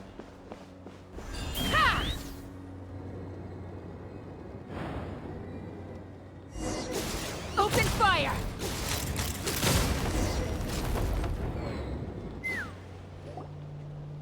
Why won't it fly away like the others? Is it... She's still breathing, but barely. By the looks of it, T'Pol was using these cages to extract phlogiston from the Kukasaurs. Once a Kukasaur is drained of phlogiston, it becomes too weak to move. We'll have to come back for these ones after dealing with T'Pol. Another notebook here. Let me see. Looks like a record of his phlogiston research. Log number 330. With the support of... I was finally able to launch the airborne workshop. That's his voice. Even though it relies on the relic for 80% of its power supply, I've at least taken the first step. Log number 348. Research on the relic is progressing well. I should be able to replicate the technology and scale up production very soon. Has proposed a name for this groundbreaking invention: the phlogiston wings. I think I'm getting close. Soon I will achieve my dreams. Log number 377. Encountered some issues with the new smaller model phlogiston wings. The gaseous phlogiston showed some volatility during the refinement process. Thinks we should proceed at a more cautious pace with the refinement experiments. But after so many past failures, I have to prove that I will succeed this time. Log number 114. Ran an experiment using Kukasaurs to refine gaseous phlogiston. It was a success. Log number 117. I've started recruiting merchants and hunters to capture wild Kukasaurs. Log number 121. Major breakthrough in the efficiency of phlogiston yield. Huh? So many parts have been crossed out! Based on the context, it should be someone's name. Yeah, probably the contact he alluded to in his other notebook. Guess he has a benefactor. Did anyone else notice how the numbering system in this notebook suddenly changed halfway through? Yeah, and the tone seemed to change a lot too. We haven't got time for textual analysis, I'm afraid. Grab the notebook and let's press on. Okay.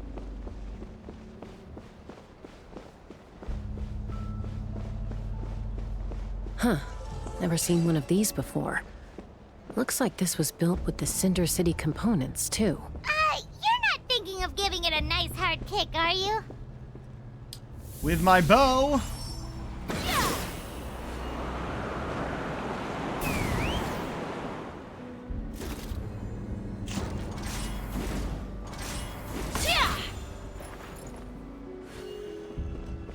Oh shit! Ah, fucker. Okay, this one. Take me up! The cooldown that I neglected. Whoa! What's that mechanism doing? It's asking for a nice hard kick where it hurts. Aim for the weak spot.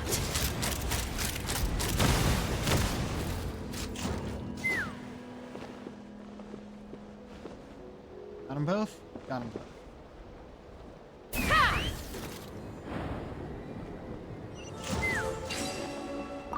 As I said, along the way.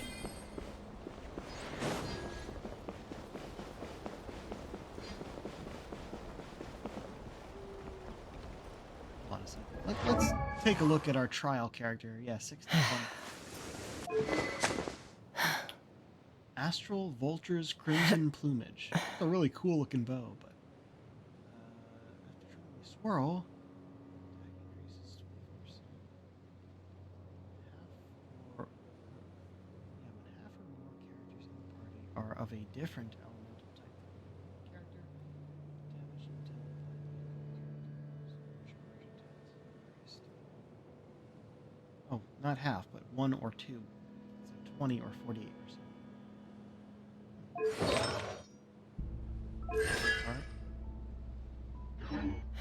Matter. What are they doing here? It's T'Pol's henchmen. He must have brought them here using the relic in his prototype wings. Watch out!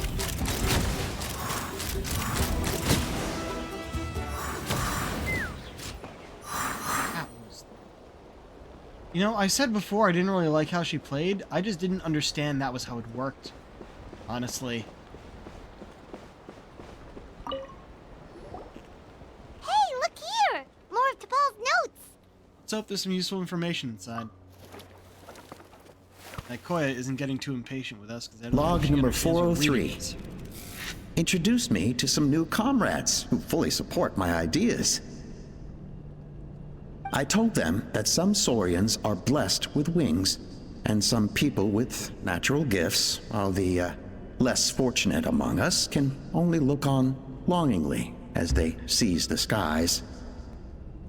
But I also told them that progress can erase individual differences. Think of the tools humanity has made to fight back against wild beasts. The law we have put in place to even the playing field between the strong and the weak. I promised them that our research will be the new frontier of human progress. With our phlogiston wings, the power of flight will no longer be for a select few to enjoy. Imagine a world where the skies are for all to share. I only hope that when we finally achieve this goal, we'll be proud of me. Who is this? Imagine a world where the skies are for all to share. Yes, what a wonderful world that would be. If only it were possible. We could respond faster, and so many tragedies could be prevented. There are airships in Fontaine. There are airships in this world. We already have access to the skies. But T'Pol, what about the Saurians you're draining dry of phlogiston? You're not sharing the sky, you're stealing it. Bad move. I won't let you get away with it. I'm fine. Let's keep moving. I don't think we'll find anything else here.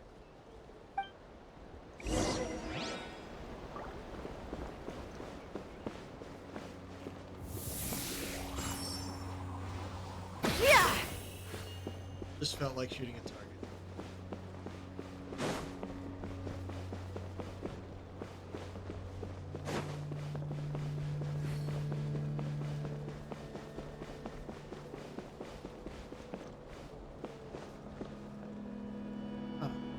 Let's fly! Still fly.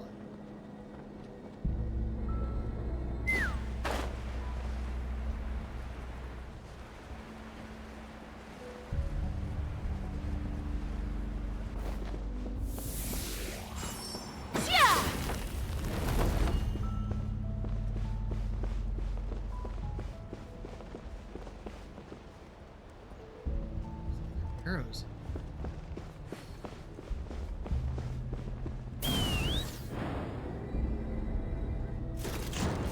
Oh, geez.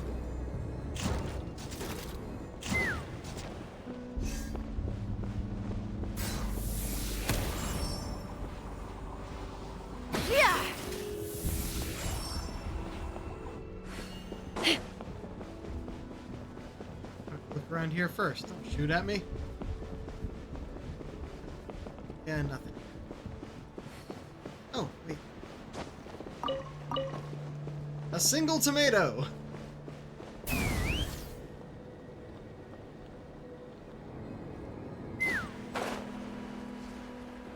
She whistles whenever she activates or deactivates.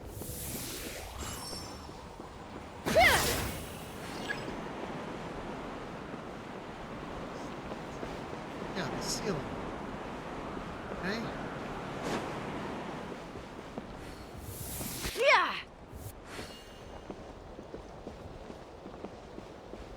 Oh, no.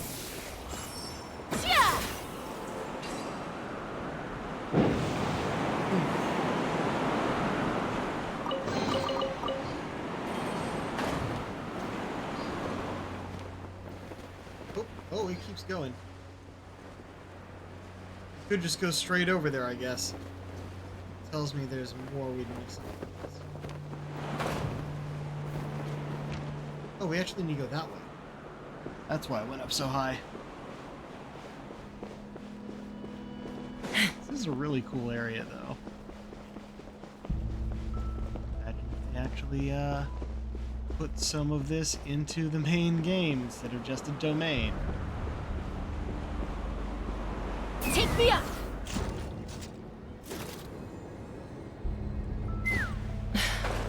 I can't believe he captured so many Kukasaurs. But right now, we have to focus on solving this problem at the source.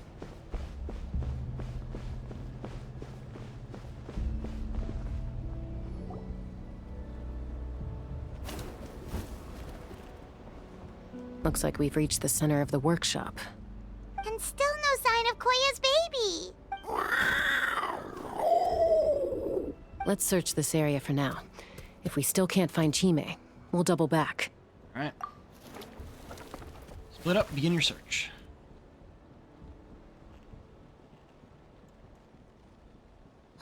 Chaska, Traveler, come quick! What is it? Did you find Chime? Not yet, but look! It's another one of T'Pol's notebooks! Let's give it a read, just in case it gives us any clues on Chime's whereabouts. All right.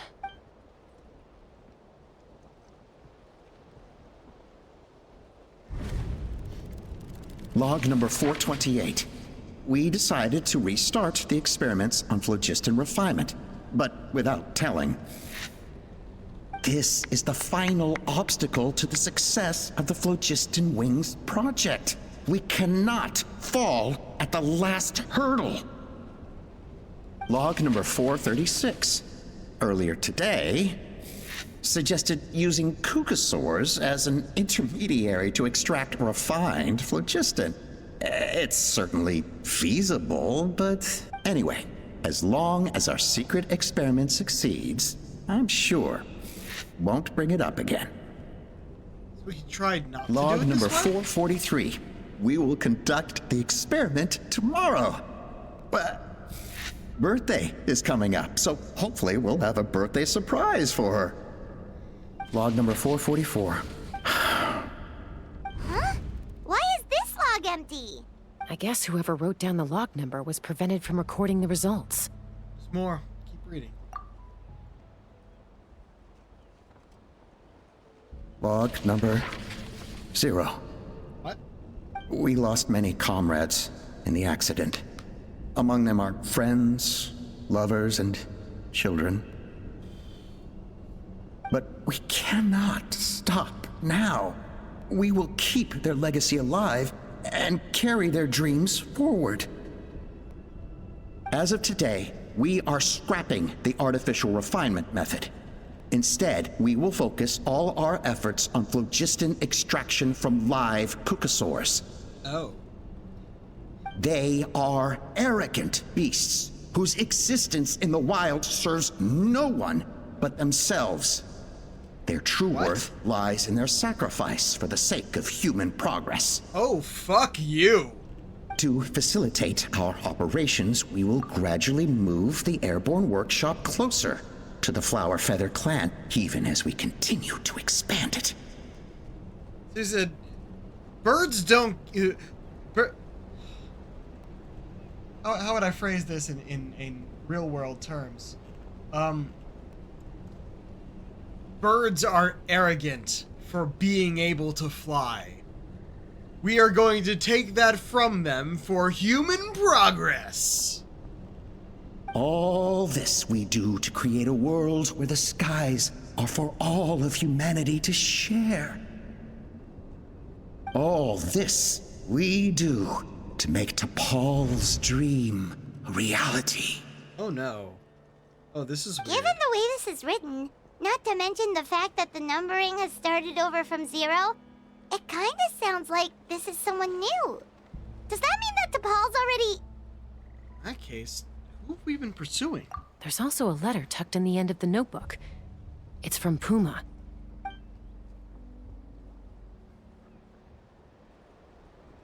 T'Pol. Bad I transition. don't know where you are right now, so I don't know how to reach you. My best bet is to send this letter to the Flower Feather clan. Your father is gravely ill. Oh, I know we've had our differences in the past, but he is still your father. Won't you come and visit him? Please. I know you never liked him and cared even less for me. All you ever yearned for is the sky. And your birth mother. Adopted. But we'll still be waiting here for you if you do come back. Stepmom. This may be the last chance you'll get to see your father. So Puma's not T'Pol's real mom? Huh. Well, she did say he never called her mom, but I might assume she was just venting. We know that T'Pol's father passed away quite recently, and this letter looks recent.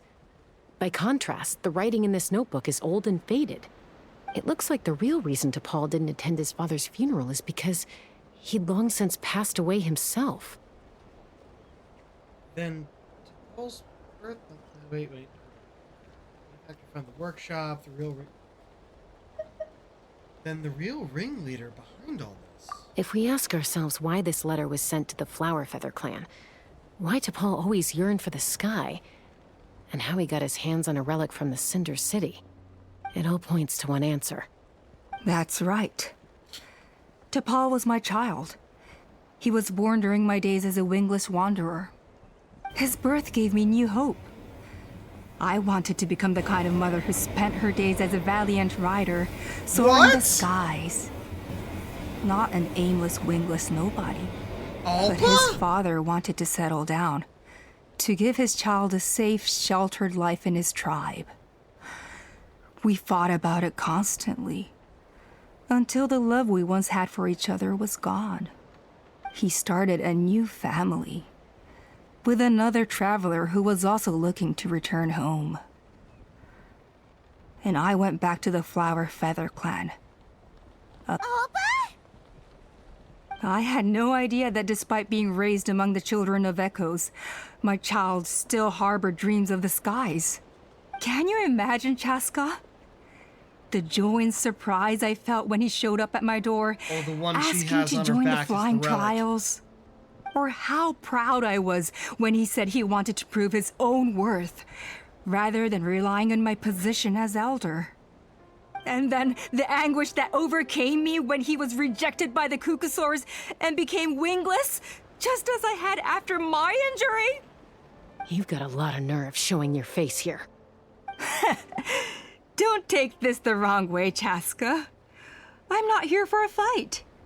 I just want to talk. Isn't that your preferred way to resolve things? I trust you've learned of T'Pol's wish on your way here. A world where the skies are for all of humanity to share. If only his dream can be realized, no one will ever have to lose their wings again. Our aerial prowess will be greater than ever before. War will never again come at such a great cost. The loss of Koichi is a tragedy that need never be repeated. So tell me, Chaska. And a flyer. Do you really wish to see the phlogiston wings forever grounded and gathering dust? Nothing you've said excuses all the conflict you've caused. You mean the argument back at the tribe? It was a necessary measure. Sometimes this is the only way to accelerate the pace of progress.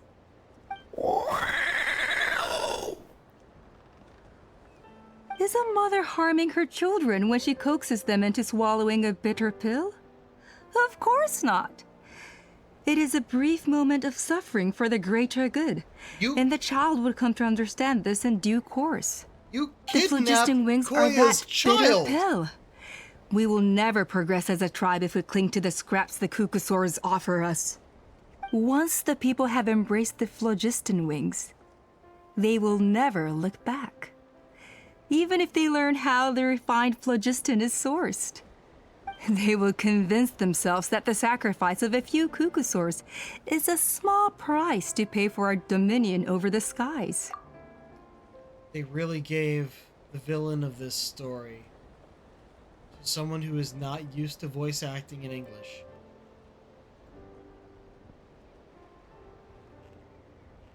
There's a good chance it's the same voice actress who voices it in Chinese. And she probably does a much better job in her native language. But because of the protests going on which I'm not entirely sure of the details of. They may already be over, and this was just going on when a bunch of the story quests were being recorded. Because the protests were going on, they were hard-pressed to find voice actors at all, and only went with the ones who were likely already under contract to do so. Because, well, no one's going to break their contract. There are whatever loops they can find to get through during a protest. I'm not entirely sure the details. Don't take my word on any of that. I'm mostly guessing. I just don't know how they ended up with this person for an English voice. They needed someone else. But this I had not anticipated. I barely had the chance to introduce the phlogiston wings to the tribe before you found this place. Your plan was hardly foolproof. Yet, it can still be salvaged. Chaska, traveler, you are the hope of humanity. I'm sure you have your doubts about my methods, but know that my love for humanity and for Natlan is genuine. You know me, Chaska. And you know that I've always treated everyone in the Flower Feather clan as my own children, as fellow humans.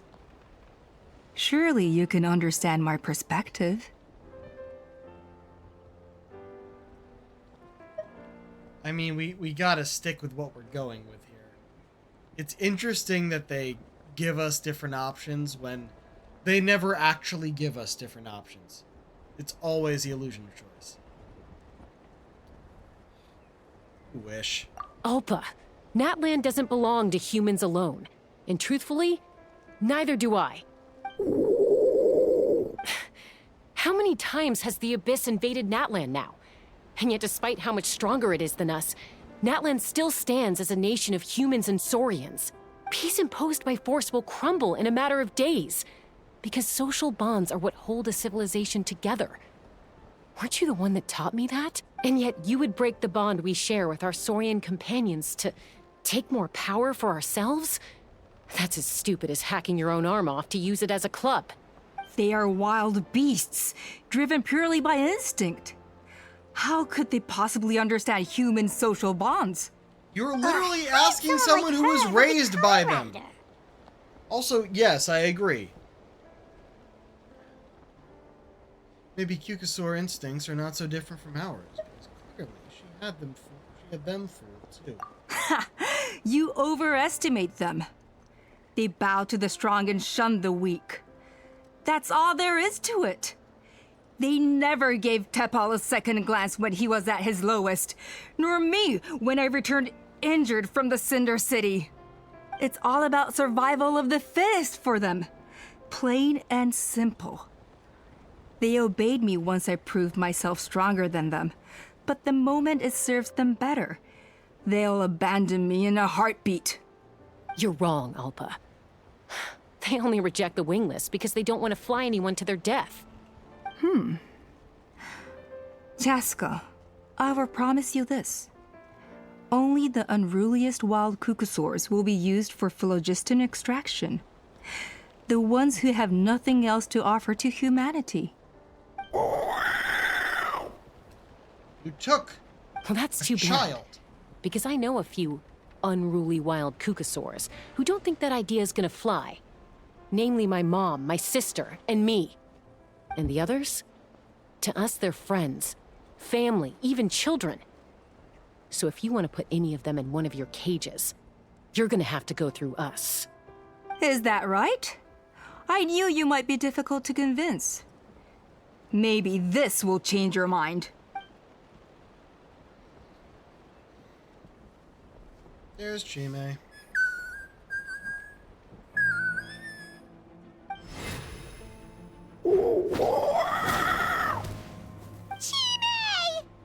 Okay, well, we know the locks open when you shoot them. Chaska, Alpa! shoot it. There we go. Take your bow out. Careful. Don't it make any wrong? rash What? decisions. Unless you want to see her suffer. Oh no, that's one of the extraction cages! I told my subordinates to take control of the tribe while I was away. Luckily for them, our strongest warrior and our most powerful ally aren't there to stop it. Take control? What are you planning to do with Mutota and his supporters? Merely accelerate their inevitable downfall. They cannot stand in the way of progress forever. It is not the move I wish to make, but I'm afraid you and your friends force my hand. And since you insist on imposing me too, I have no choice but to keep you here until the dust has settled. It's funny. It's probably going to be we get back there and Mutota and his supporters took out all of her people. Like, you really thought that was going to work? Wow, fuck you. So that's what you meant by I just want to talk. You never intended to negotiate. You just wanted to stall us. No, Chaska. I genuinely hoped I could win you over. You are the strongest warriors we have. Put down your weapons, and I promise you that no harm will come to this young Saurian. I just need you to stay here for the next couple of weeks or so, while my people consolidate their power. Then, I will give her back to you, and you'll be free to leave. You really think the Pyro Archon is going to let you get away with a coup? As long as the majority supports our vision, even the Pyro Archon cannot meddle in our internal affairs. Your vision is deranged, and the Flower Feather Clan will never support it. You sure about that? Then wait here and see. Time will tell. What do we do? We just stop Even you. if the whole tribe fights back, Mutota's in grave danger! Stop delaying the inevitable! Drop your weapons and get into the cages, now! Wow, you're really Still overconfident. holding Chime hostage. Is there really no other way? The lock is right on the top there. It is glowing. Just shoot it and the kid can get out.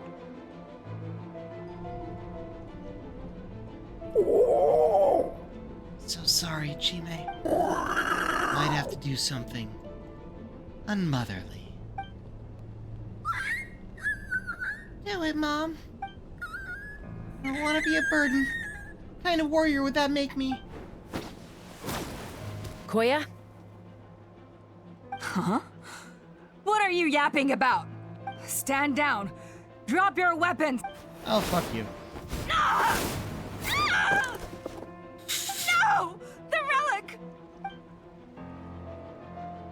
Now! I don't know why I paused first, but go for it.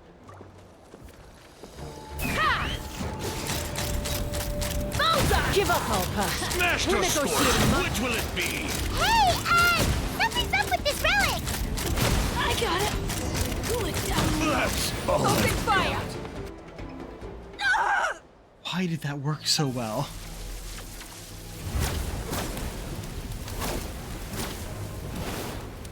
Fuck. Oh, the place is on fire What is she now. doing? She'll bring us all down with her! But why? We stabilized the relic.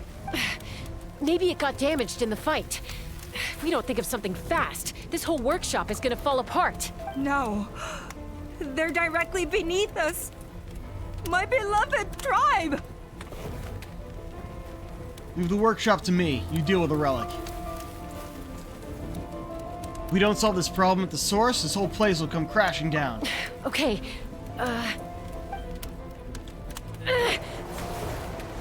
it's too powerful. This ain't a toy like last time. I don't think I can just throw it aside. But we need to get it far away before it explodes. Then the tribe will be safe, and so will this workshop. Koya, remember when we were kids? Come on, let's take this thing high up into the sky. Don't worry, I know I can get rid of it before it explodes. We're talking some surface wounds at most. All I need is for you to catch me at the end, just like old times. I can't hold it back anymore. We have to go. Hame. Don't be insane! Alpha attacks Chaska from behind while the relic is going wild. Alpha! What are you... You're a fool, Chaska! Why would you choose such a risky solution? We cannot entrust the safety of our tribe to this wild Saurian! I'm the fool. You really think you can stand a better chance than me? Chaska? Let her go. It's gonna explode either way. Sure. It may be asking too much for an ex-wingless to escape the blast radius in time. Yeah, she but may I just can die. fly Who it a cares? safe distance away. Even if it's the last thing I do. We're counting on it. Ooh, full cutscene. Here. This should be high enough to save the clan. What? You don't get to die a hero today.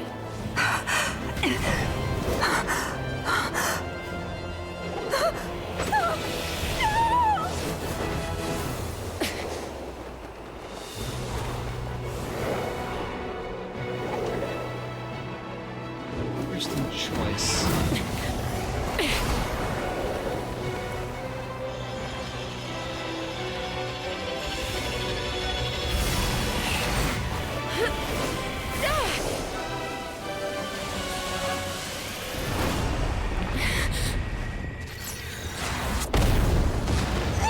Interesting why, after grabbing her, why did you go after it? Why not just let it drop? It was already gonna be at the right height. Also, now I'm realizing how badly the Kukasaurs are designed. They have these, like, feather collars. That's so anti-aerodynamic. Koya, are you hurt? Let me take a look at you. What do you Fine, mean we'll I'm only fine? slow them down. Didn't I tell you to catch me on your back? Why did you try to shield me from the blast? Accident? Yeah, right. Seriously, you're as stubborn as ever. Chaska, Koya! How are things looking here? All taken care of. All it took was a little DIY. Oh, jeez. What did we do? I think that's putting it mildly.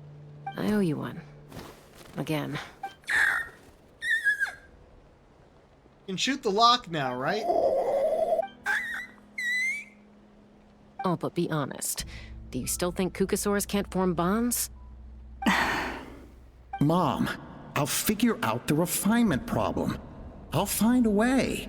You don't need to worry about it. He I actually just tried need to some do more it without time. hurting the Kukasaurs. That's all I ask. Please just trust me. Just this once.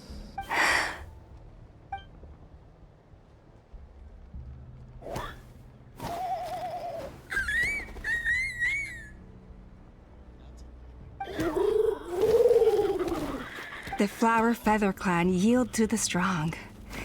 And it's up to the winners to define what strength means. So it looks like it's my turn to yield. Koya! Koya!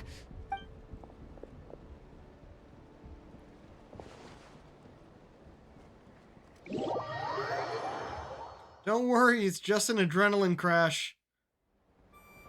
That was weird. So, you're absolutely sure it's not because of the explosion? Yes, for the 10,000th time, I'm sure. The blast barely touched her. The reason she fainted was old injuries playing up, compounded by overexertion in recent days. The moment she finally relaxed, all the built-up stress finally caught up with her. And no wonder. Honestly, she's just like you. Anyway, now you know how we feel when you go off risking life and limb. Your mother and I would both appreciate it if you lived less dangerously. You know she wrote to me from the Masters of the Night Wind, just to scold me for not doing enough to keep an eye on you. If she wasn't so busy with work, you can bet she'd come back here and chew us both out in person. I'll find an opportunity to apologize to her. I promise. You'd better. No more avoiding us, okay? And don't get me started on all the checkups you've missed. Got it. Got it. Huh? Koya, you're awake. I'll go let everyone know. Hey, but we're not done talking. Sounded like you were. What are we gonna do with her, Even after everything that's happened, she still hasn't figured out how to start the conversation with you. She keeps saying, I don't think Koya has forgiven me yet. But if you ask me, she's the one who's scared to open up and have an honest conversation. Sounded like she For literally all her couldn't start. confidence, Couldn't find she's a her. very sensitive soul underneath. You'd think as a peacemaker, she of all people would know how to reconcile with her family after a falling out. She must have been a handful growing up. Thank you for being there for her. And of course, thank you for keeping her safe when you were up there in the sky. Koya, Uncle Cusco, we're here! What are you talking about just now? Ha! I was just telling her that she's not to go chasing danger with Chaska Mutosa, ever where the again. fuck did you come from? Cusco, Did he walk I over here with us? understand I how didn't you must see. feel. But it's all thanks to Koya and Chaska's efforts that the airborne workshop didn't come crashing down on our heads. Oh, Paimon almost forgot to ask. They didn't hurt you while we were gone, did they? Thankfully, when her co-conspirators tried to arrest me, I was out coaching Koya and Junan. The two of them were a huge help. They took care of things while I went around rallying the resistance. So, in the end, Alpa's would-be revolt didn't really get off the ground. Called it! And as it turns out, not all of the wingless want to see our dear Saurian friends replaced with phlogiston-powered gizmos. I'm so sorry you got mixed up in this, by the way. We should have caught on to Alpa's scheme sooner. We could have saved so many Kukasaurs from getting hurt. Most of the airborne workshop has now been dismantled. We've just left one small, harmless part intact and repurposed it as a jail for Alpa and her cronies. Okay. They like being locked up in a sky prison. How the turns have tabled. They got a taste of their own medicine. So, it looks like there's just one less conflict left to resolve. Peacemaker, you're up. I said I had to wait until things had blown over, didn't I? And now they have. But I still have no idea what to say. Koya, I just want to say, I'm sorry for how things went down back then. Nothing to be sorry about. Human or Saurian, we all grow up, form new bonds with new family and friends. Now, I don't understand why you chose to stay among the humans. Huh? Does this mean you're not mad at me anymore? That's right. There's that family likeness coming through again. Zip it. But that day, when we ran into each other. All right, I admit I was angry in the moment. I thought you were their accomplice. Huh? So then, when did you finally make your peace with it?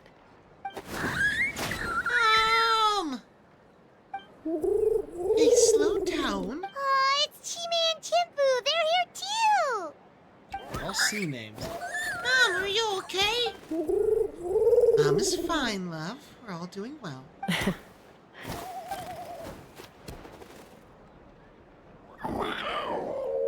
I guess it was when it was my turn to embrace a new family of my own.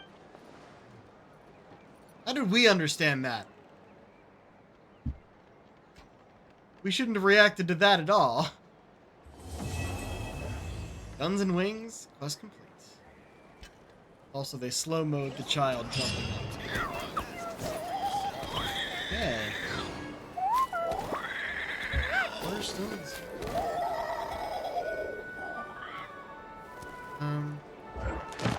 First off.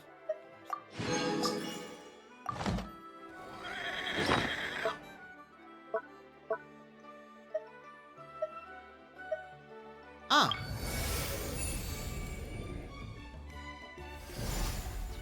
Oh. Buka is fated to transcend hardship and answer the expectations of those they deeply love. her ancient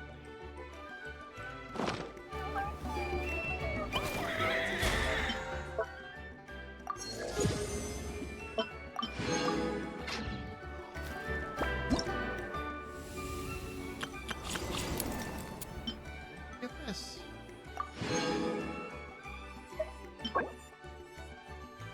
Shit. Alright, hold on.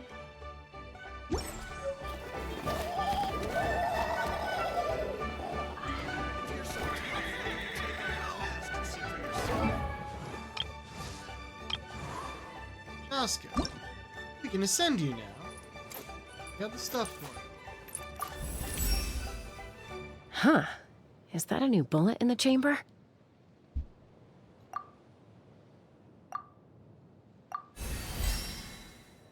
$40. And we have the stuff to increase you further. We're going to do. Need me to mediate anything?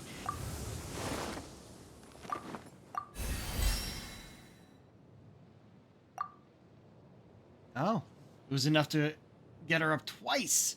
Though I guess that might be the same thing for the other guy. I'm not sure, though. Oh, also, it's the last of these that we have. That's fine. You up to 60. Why not?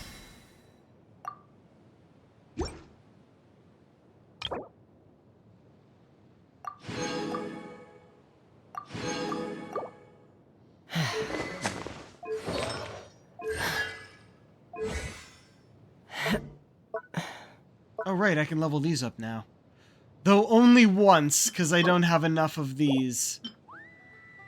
Probably your normal attack. Well, I wouldn't actually use that, would I? I would use this.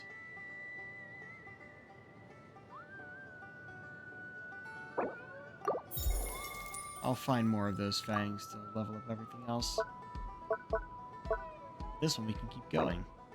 Other fang. Which is seasoned.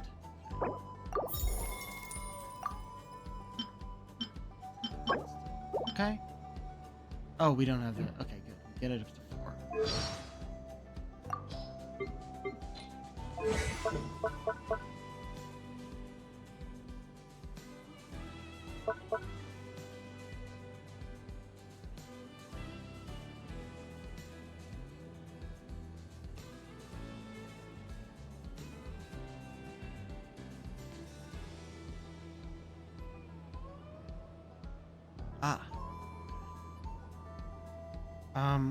I haven't tried using any of the Night Soul stuff outside of Natlan. Kind of curious if I could. No reason to go explore out there anymore.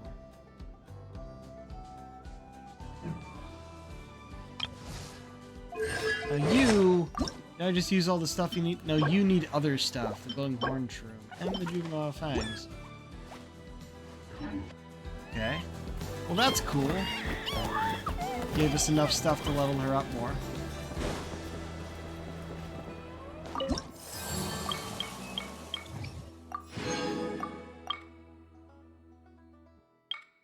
And we would have had enough to do this, but I used them for her level up. That's fine, that's fine. There's other stuff we can do. Alright. So the next thing would be this. We still have an hour left.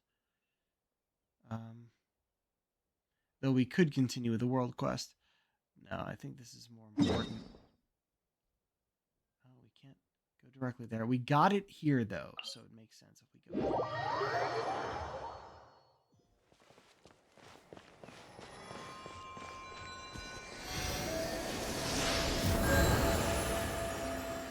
Oh, Barbaros.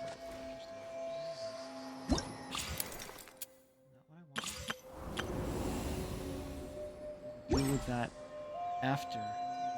Wanted. No! This one. There we go. Thank you. Jesus, fuck. Yep, 3 out of 3. This one. Locked. Complete previous. Coming soon. See, that I don't like. That happened with our previous stuff where I had to come back later to finish them.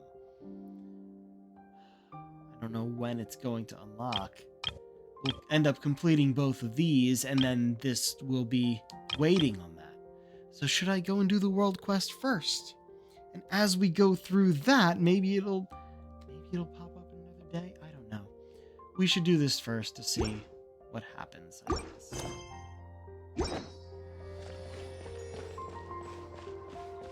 It's only the big world quest we don't do. Not small ones. Oh, worth it.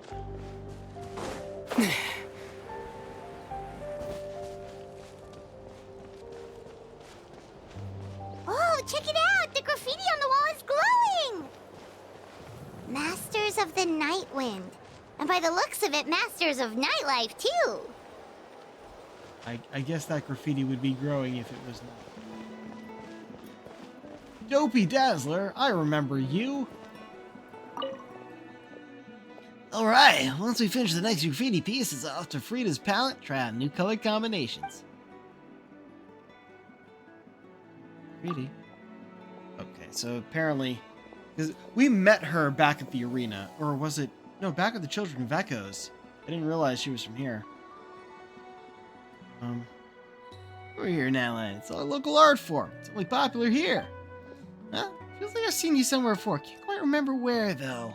Wonder if it's a residual effect of the accident before. I was painting a cliffside when I accidentally snapped the safety line and hit my head on the fall. I was laid up in bed, my head all swathed in bandages for 3 months before making a recovery.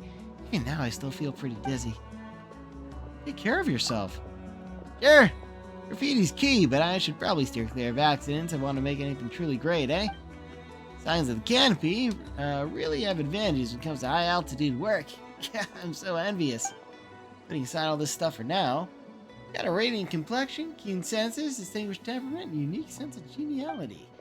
If you join this line of work, we'll definitely have what it takes to be a vanguard of avant-garde, a rising star among graffiti artists. If you're interested, you can follow me, the Dopey Dazzler, in grasping the latest and greatest in trendy artistic thought. Get everything I know without reservation. We met before, and apparently enough time has passed in-game that you hit your head and forgot about us. That's hilarious. I'm just gonna go through this, see if she gives me anything. Nope. Wow, you just totally wrote her off as a character. Funny. Many we could talk to, and, who care?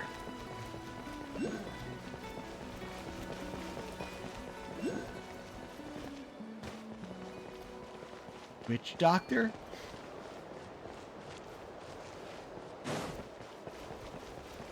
Yeah. Oh, and your thing's down there.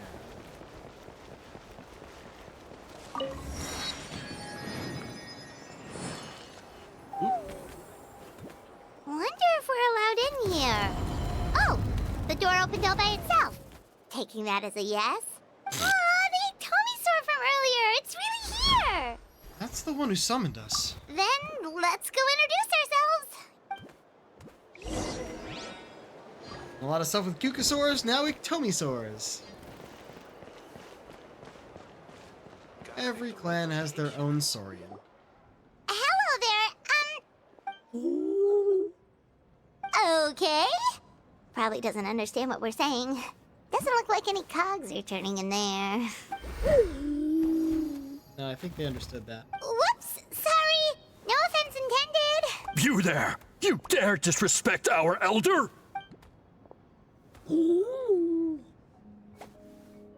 Oh, you mean... Oh, I see. Sorry, my mistake. Apparently you are here by invitation. In which case, it's my job to make you feel welcome. Some introductions are in order. I am Kaholam, one of the priests of our tribe. And this is our Iktomisaur elder, the great Tlapokpok-Teets-Tatel, a living totem among the masters of the Night Wind. Whoa, that's quite a tongue twister. Yeah. In truth, we usually go with Elder Tlapo for short. You're welcome to do the same. We were invited here in a very unusual way. Ah, I assume you're referring to our Elder's special ability. Elder Talapo has been alive for many centuries and harbors secrets that even we priests are at a loss to explain. So your reaction is entirely natural.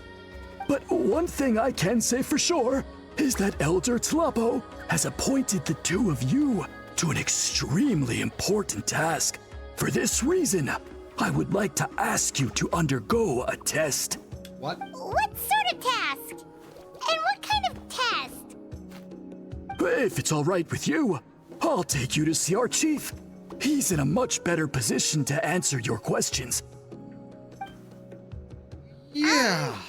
Okay, sure. Very well. Then please follow me. It's like, what are we doing You here? can use this scroll to go directly to the obsidian altar, where the chief is. Don't worry, it's just one of the many mystical abilities of our tribe. Okay. Well, that's a lot thrown at us at once.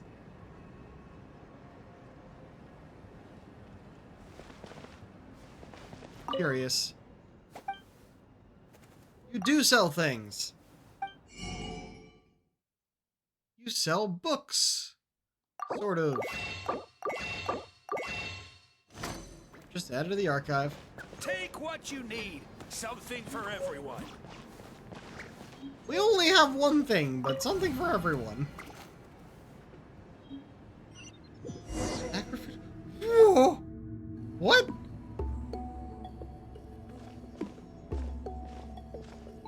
What the fuck? Alright. We're going from dealing with, flying saurians and jetpacks to witch doctors in a spirit world. Sure, why not? Whoa, what was that just now? One of the routine duties of a priest. We attempt to contact the spirits of our ancestors to seek epiphanies and revelations. The chief is just over there. Please wait here while I have a word with him. I'll just be a moment. Well, the Masters of the Nightwind are definitely living up to their reputation as the mysterious ones. Understatement.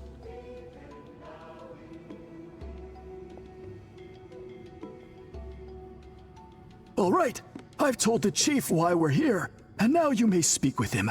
Right this way. So, you two are the appointed ones. I am Chief Biram. Welcome, and thank you for your patience. So tall. He's sitting down. Unusually so. Yes, I am aware, but I assure you, it's no cause for alarm. Oh, no, of course not. He's Sorry, big. Paimon just reacted without thinking. What's this about us being appointed? Ah, yes. Kaholam told me about that. As Yeah. outsiders to our tribe, this is probably the first you've heard of such appointments. I'm sure the whole thing seems very confusing. Okay, I don't falter for that reaction now. Now that we can see from a distance, like, oh, he's as tall or taller than us while sitting down. Yeah, that's fucking tall. I want to see him standing up. Throughout our history, only members of the Masters of the Nightwind have been appointed to undertake these tasks. This is the first time an outsider has ever been chosen.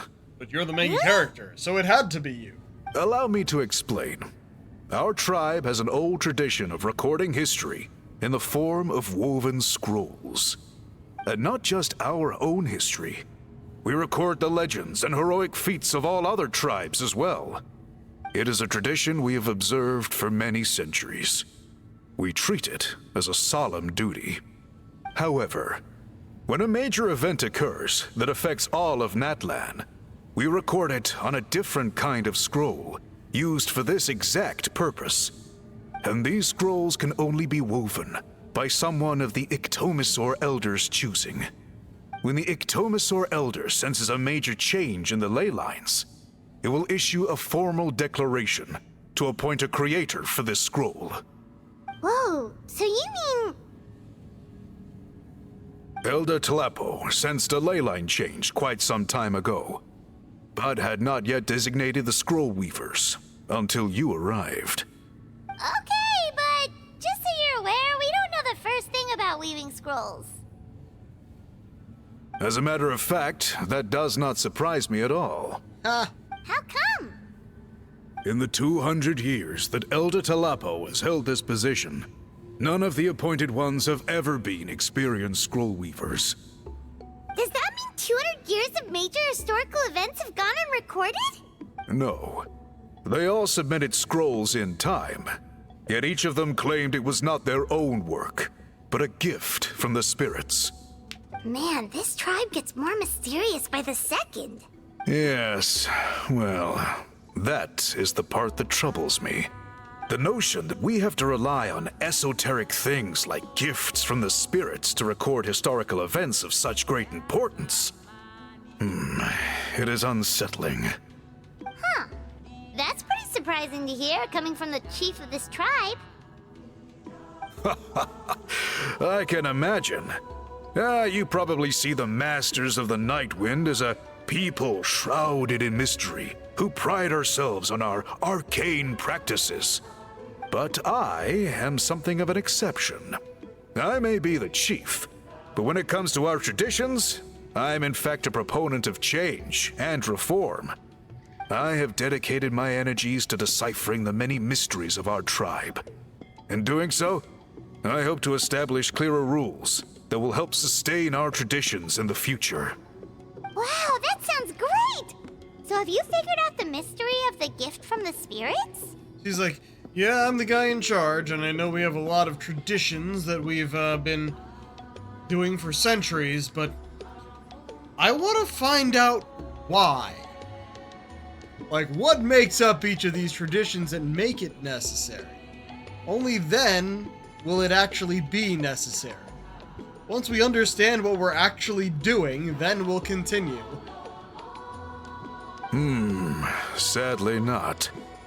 It is something I've Like been his investigating voice. for a long time, but I have yet to uncover what this gift truly refers to.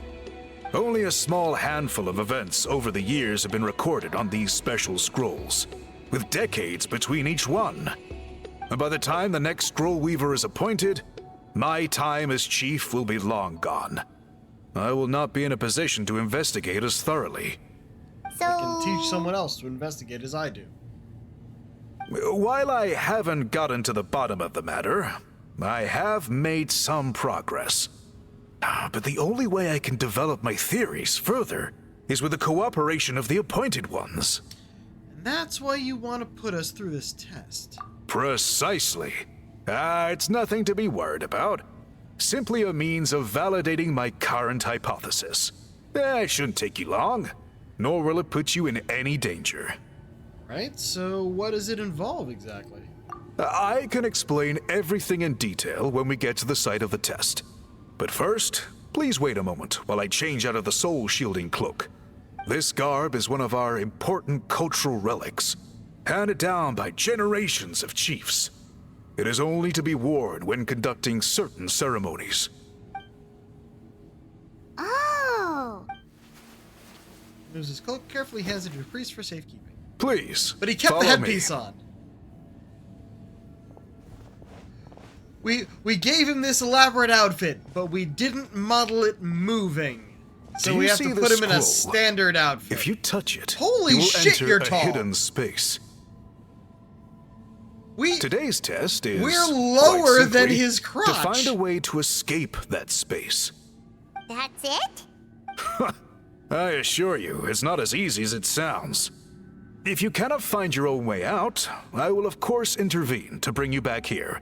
But then, we will be no closer to solving this mystery. We'll give it a try. Good. Simply touch the scroll to begin the test. Are you not tall enough without the mask? Like, holy shit, dude. Look at this. They literally just expanded one of the models to do this. I've been been playing this game for long enough to, actually, it wouldn't have even taken that long, to kind of pinpoint all the specific technical details. Like, everyone who is a main character, who is a playable character, I should specify, a playable character, has an outfit with multiple layers and different shapes and everything. But among the NPCs, the majority of their outfits are, like, there might be, I don't know,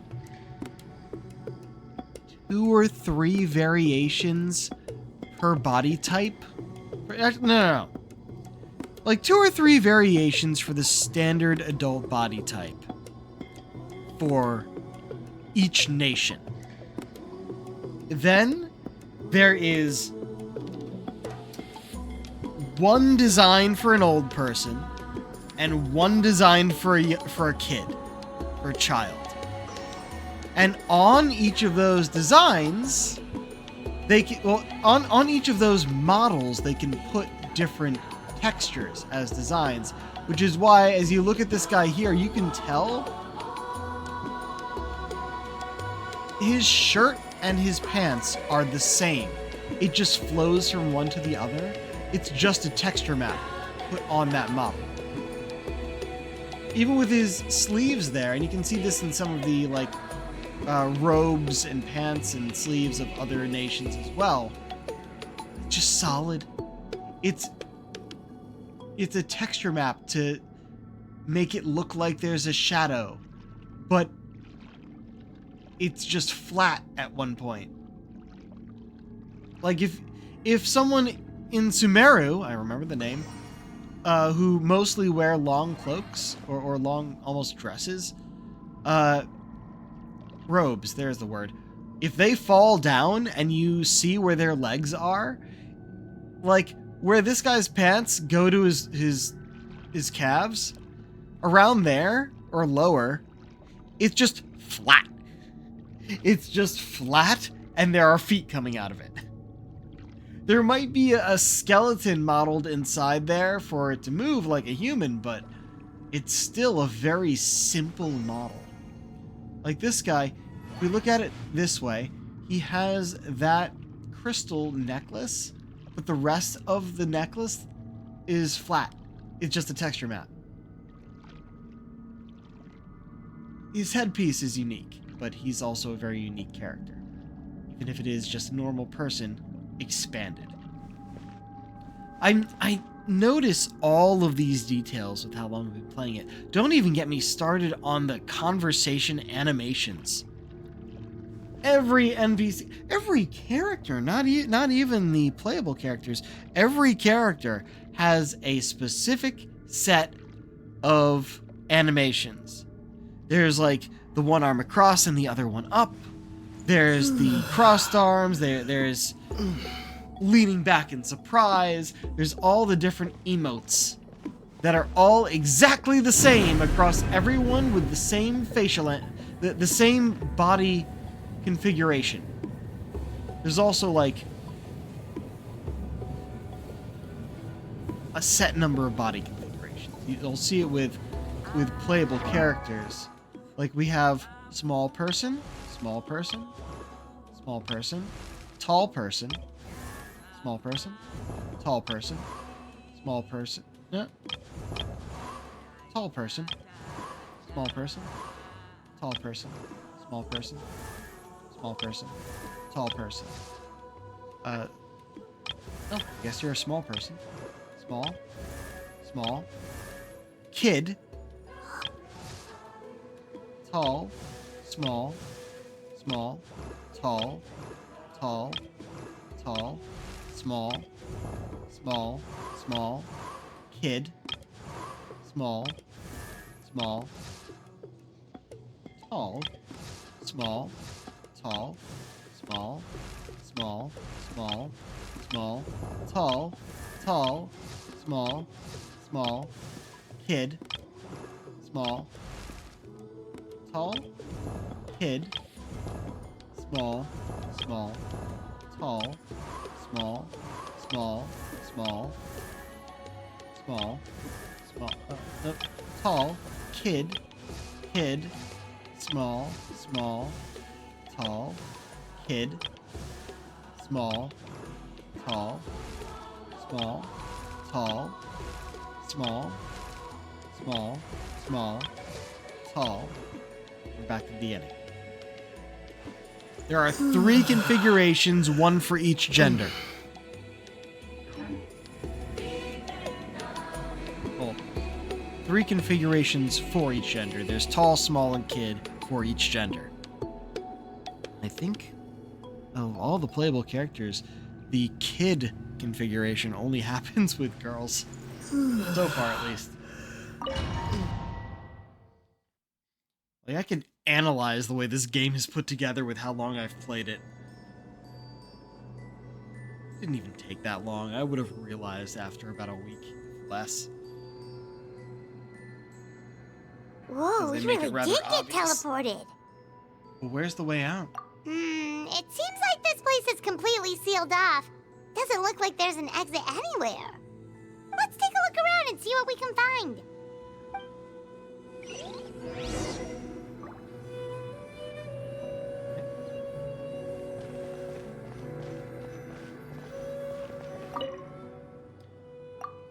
This scroll has purposefully been hung in the very middle of the ceiling. Whatever it means, it must be significant.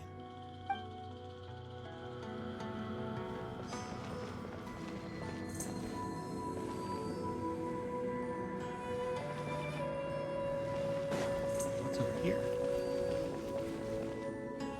Nothing yet. Spirit.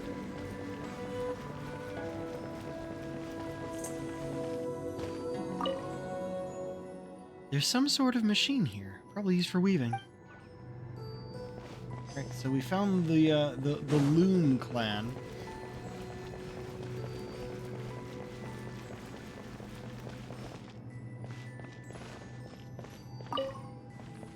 Large pile of woven scrolls. A thick layer of dust indicates they've been here for a long time.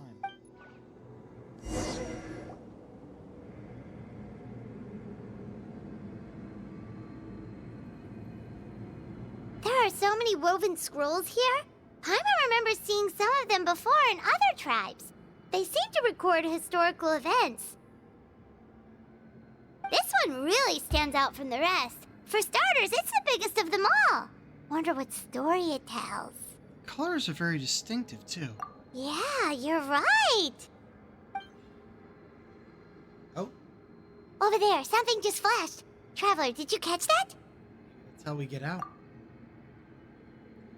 seeing things we couldn't see before. Oh, right. Paimon's with you. Tomisaurs have the ability to activate a unique form of elemental sight, which makes them keenly aware of things that are otherwise not so easily detected.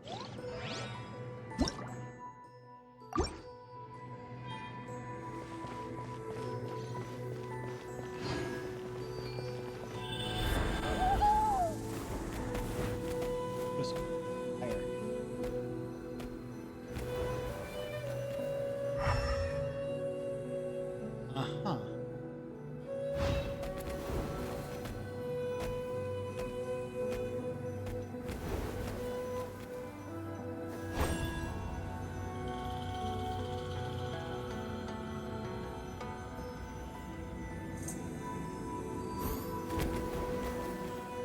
Aha! There Oh, is had to something stand in hiding the spot. here. Yep, this looks like our ticket out of this place.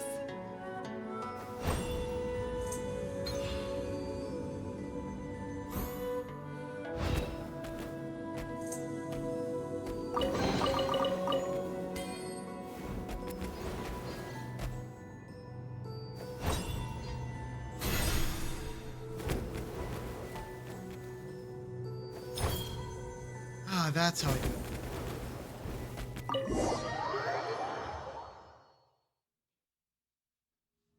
Whew, we finally made it out. It is just as I thought. You are indeed capable of undertaking this mission. Did this prove your theory? Yes. You saw many distinctive-looking scrolls there, didn't you? Sure did. This specific kind of scroll was left to us by our ancestors. Upon investigation, I discovered what sets it apart is the use of a color not featured in ordinary scrolls. It is a most mysterious color that most people cannot even detect. I myself had to employ special techniques to confirm its existence. Yet there are those who are born with a natural ability to perceive it.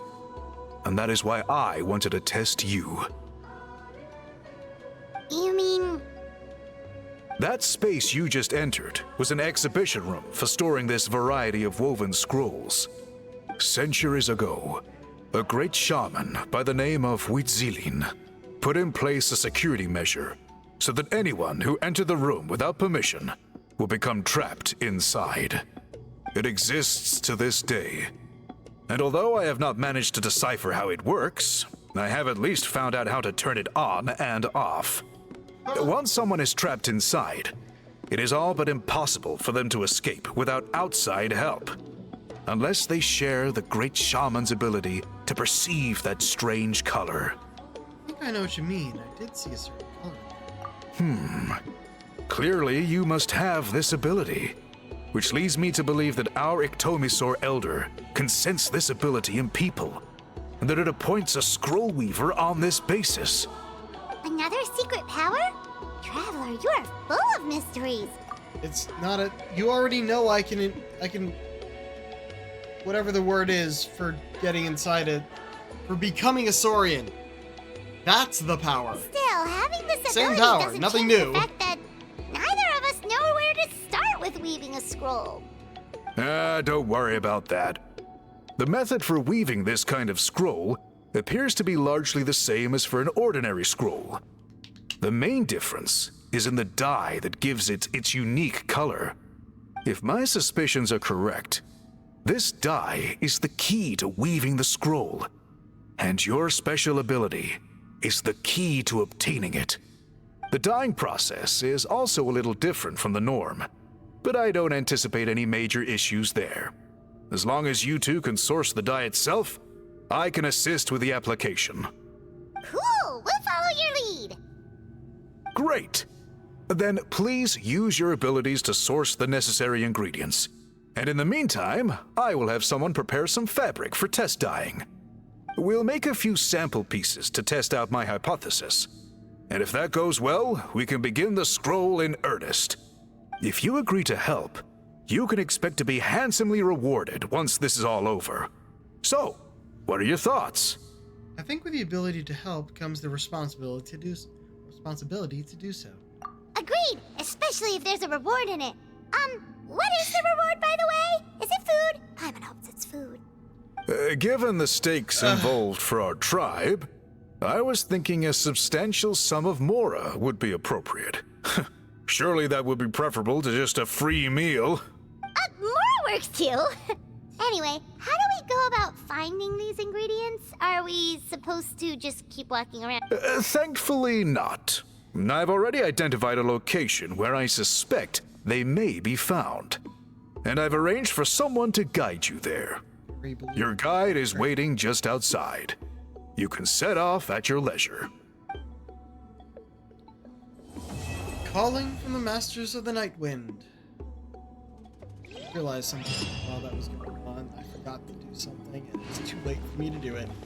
And I'm rather annoyed at myself for that.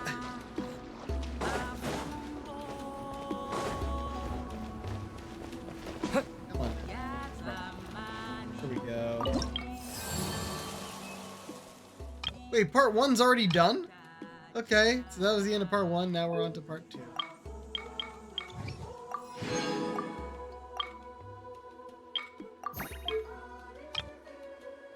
Soon.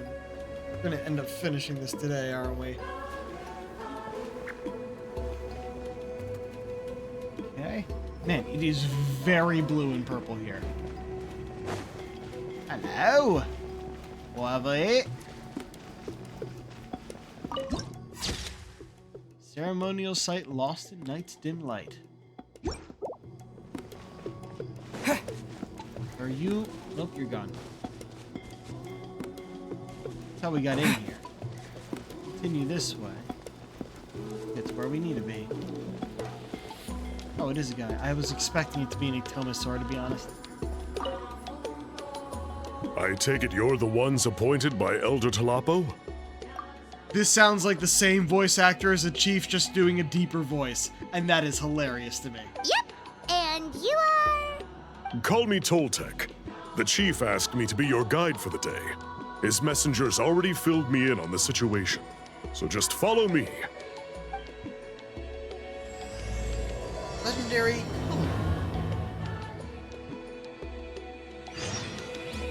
Love the music.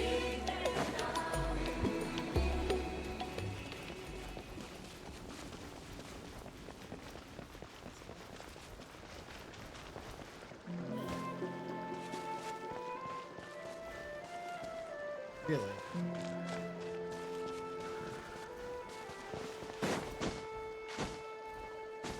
How close is... Oh, is that all the way up there? I think it is. Means we're not doing it. Oh, that's farther away than I thought. No, actually, we're going back up here before we go over there. Yeah, we went in there, then teleported to the other place.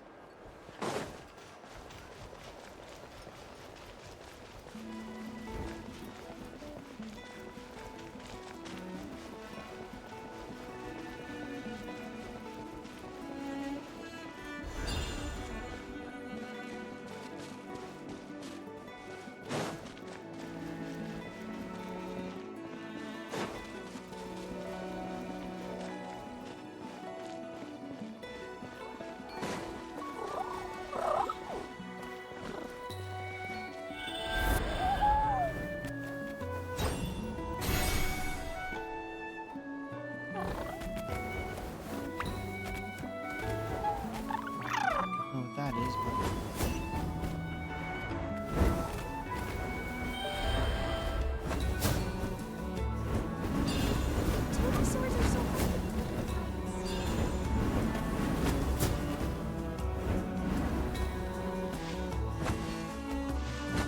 this is what I was looking for.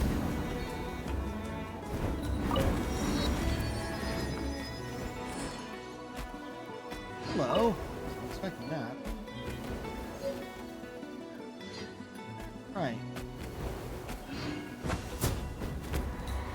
Oh, wait, hold on. Not what was supposed to happen. It's supposed to glide like that.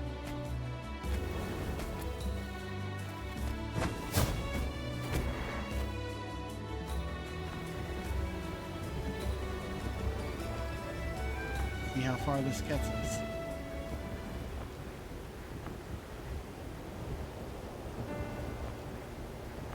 Their wings are a cape. More like the wind gliders that we have in the rest of the game. Though, this, without doing anything special here, doesn't take any stamina at all, which is so much better. Please just let me glide everywhere without using stamina. There's no reason for it.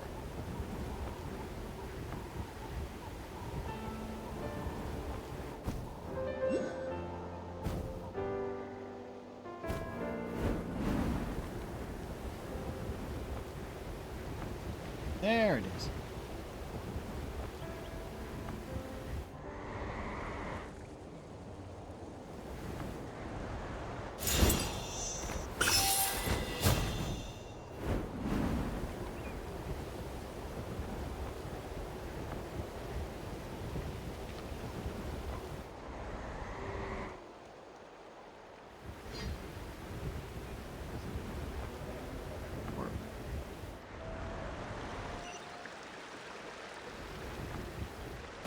Oh, shit.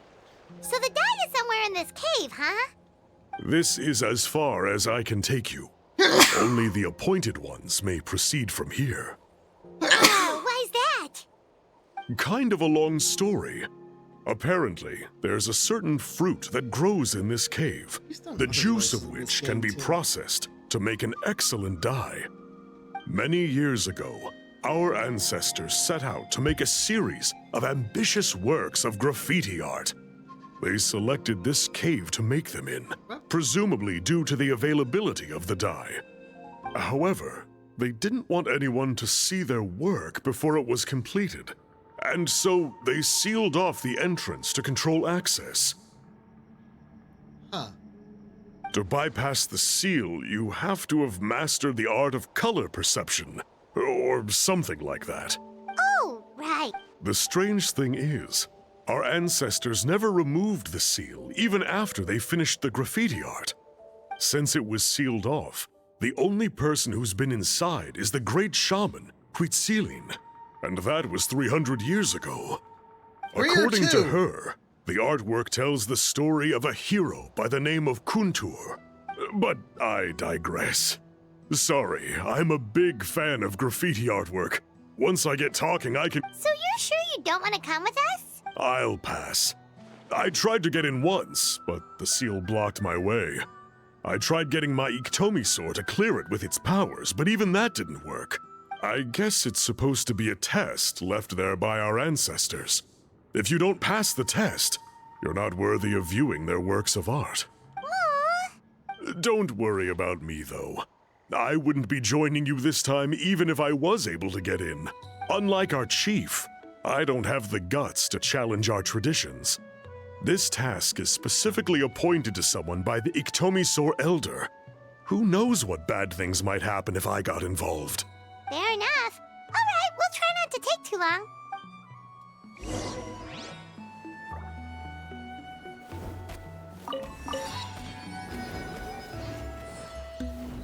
Not that way, but this way?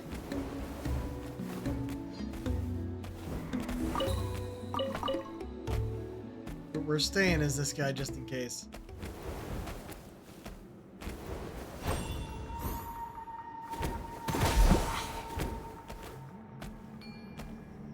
Didn't give us one anyway.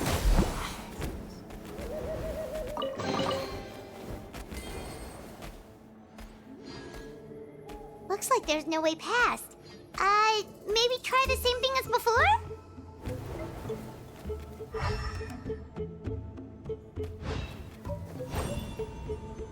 Hey, it worked! Let's head in and take a look.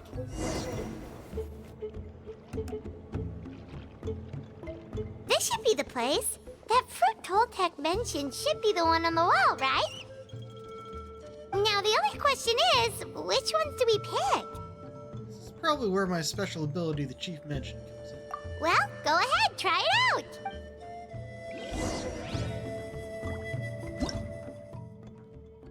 Monotoo with extremely unusual shapes and colors. A huge Monotoo. In red, yellow, and blue, throw them onto painted stones or special graffiti, change the color of the latter.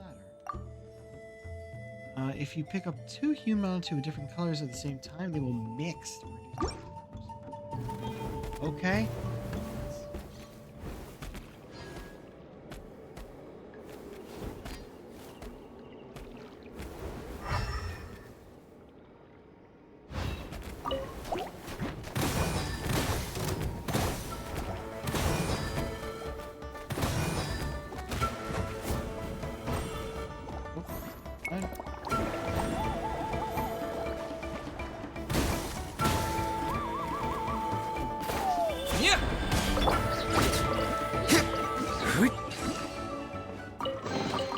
We'll need more where that came.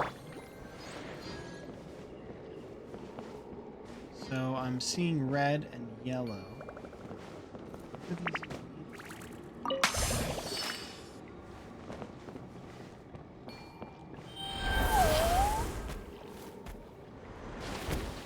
No, we do.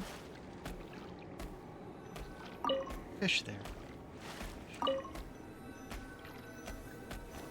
You saw something, right? Whatever it was, grab it.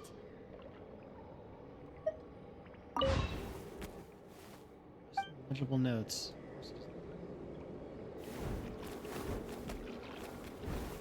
Come on. Pick up something.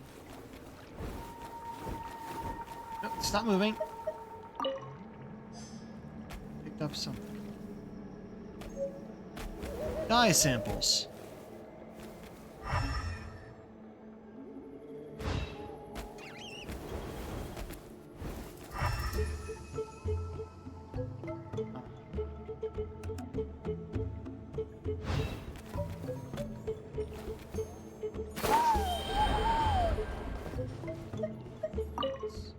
Yeah, it was because I was there. Creating murals in places where paint is produced is indeed a good idea. When we repair them, we can just grab the relevant materials on the spot and fill the missing paints in. The story couldn't possibly end just as the 3 tribal warriors were defeated by Rumi, the sorcerer. Could the mural in which Kuntur appears be somewhere else? I can't find the path. It's been buried. Or is there some sort of mechanism at play here?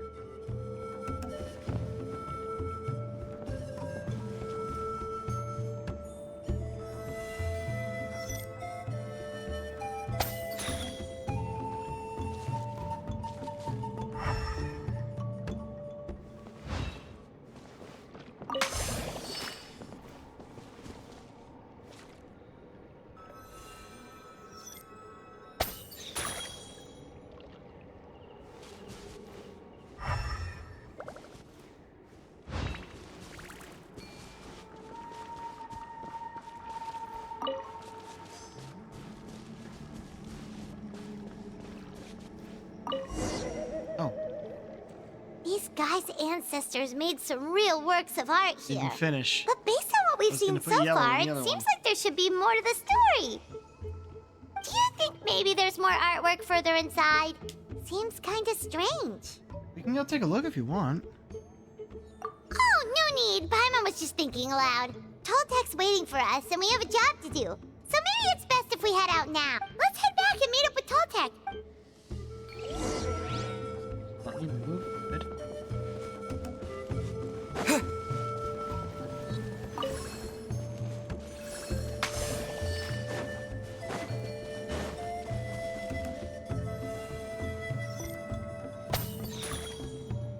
Seems that was not the right choice.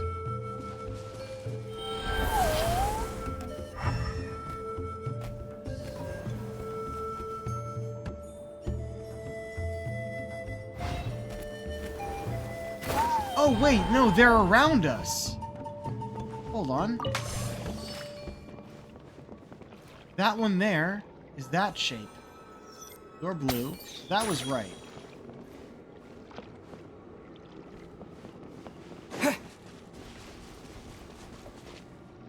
Red is the round one.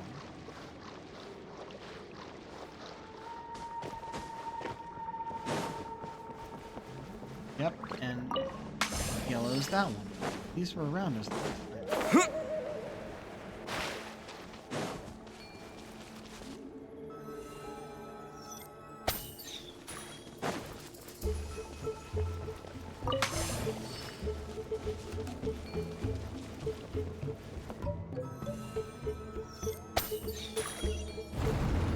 Ta-da! Hey.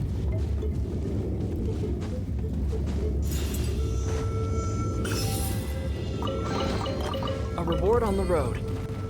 Could continue in. They told us, hey, we should go back.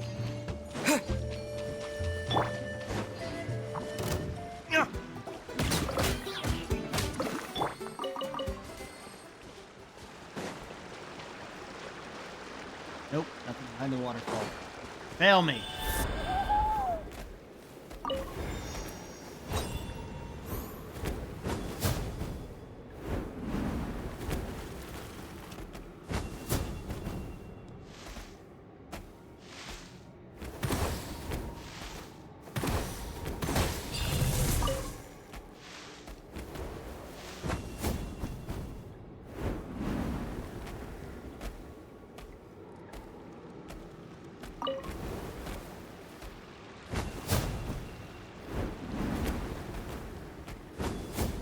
Oh wait, those are things I have to grab.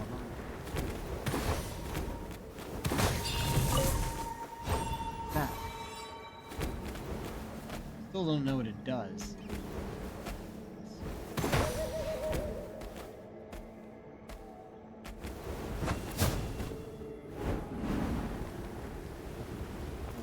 Grab them all as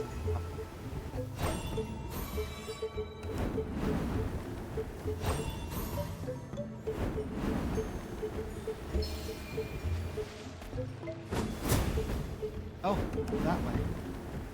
Go over here.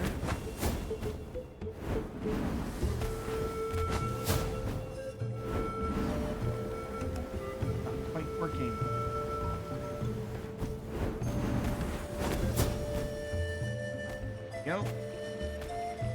We should go back, honestly, but he does have a fast travel.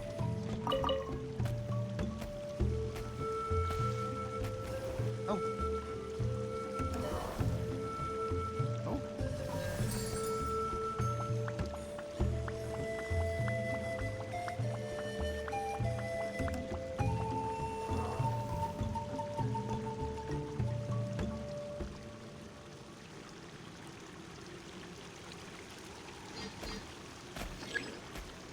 Rebel Warriors. Oh, I couldn't read the whole thing.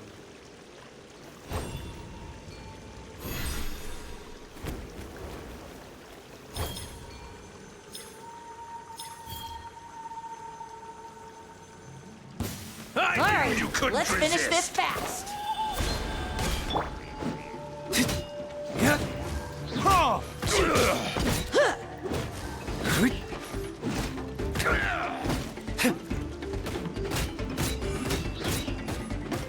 The nice wind blows.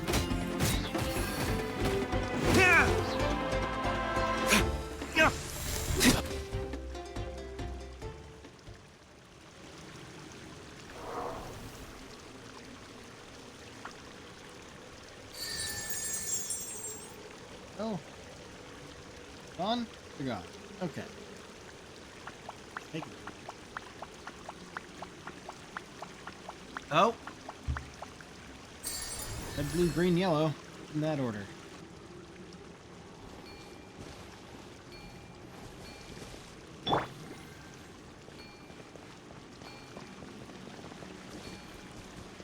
Or at least...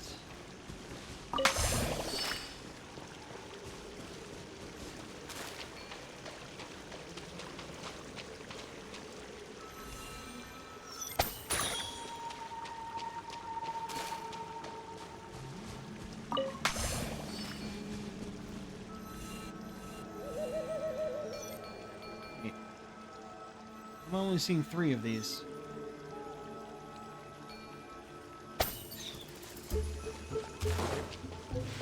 Aha.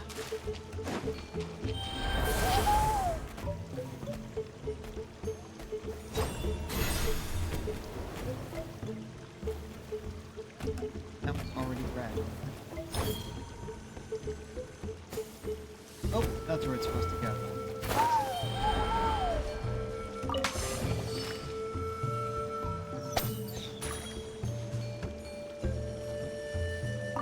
Blue, yellow, green. Onward is opened. They told us to go back, but I'm like, there's more.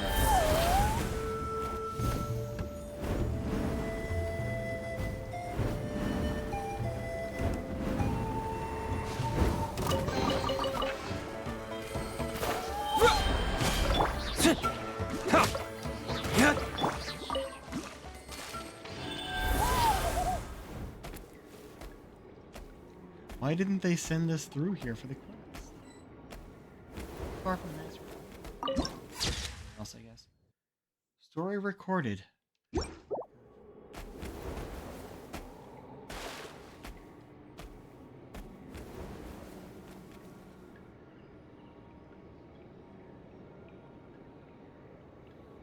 Ooh, lighting up.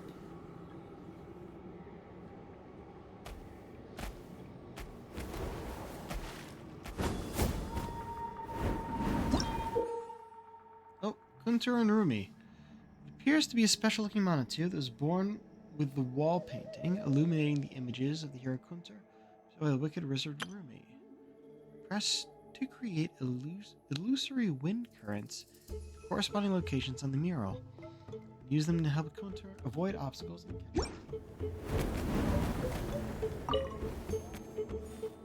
oh, right.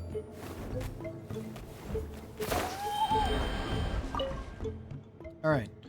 Now then, you're coming with me, and we're going to track down Rumi the Sorcerer. For my honor, and also the warriors who were turned into pakpakas. Enter the story within the painting. The wicked wizard Rumi, I can't read all that. The wind current. I'm sorry, I was still understanding.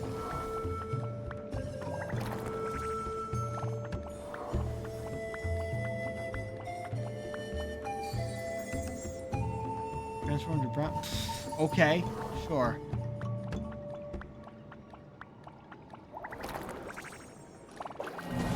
Too early.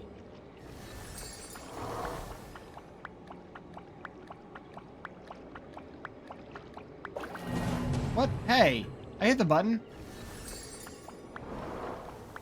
So. What? It is only temporary. And we're just standing there and yawning, apparently.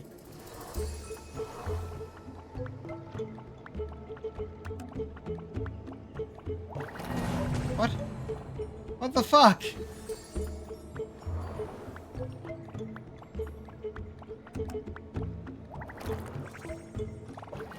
Almost here?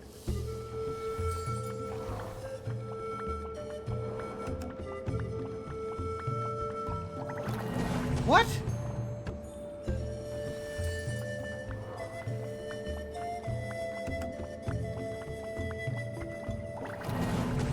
The fuck? Either we hit the front or the back, apparently. Like that! What the fuck? Put forward a little bit.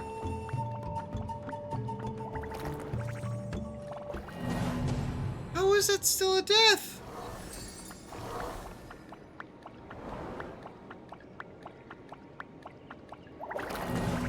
What did we hit?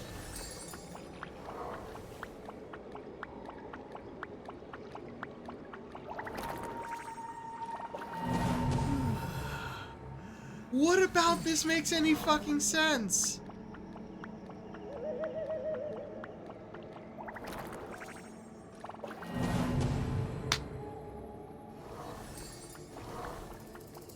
Move it a little bit forward. Nope. Too close to it, apparently. What do we do back here?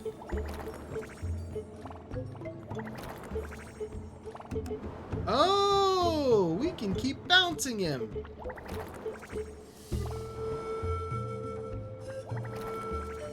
I didn't know that. That's better. That makes it a lot easier. What? Okay, I guess he has to be on the ground.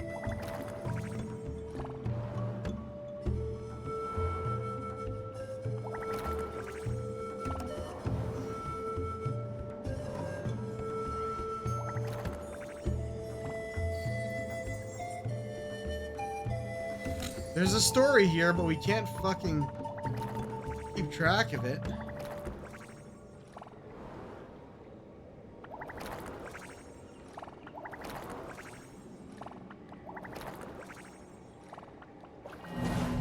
What do you mean challenge failed? That was the land, was it not?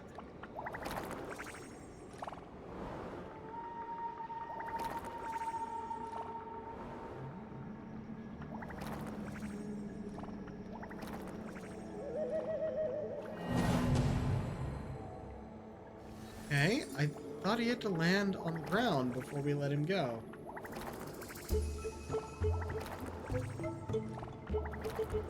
Like, he landed right where the other guy landed. Go a bit farther. There we go.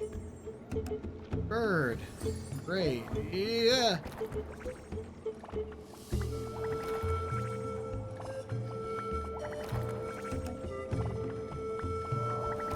Oh no.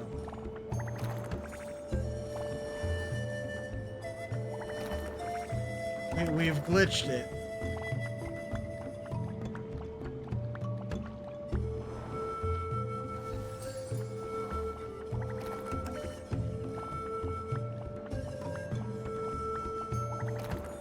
Fucking Flappy Bird now.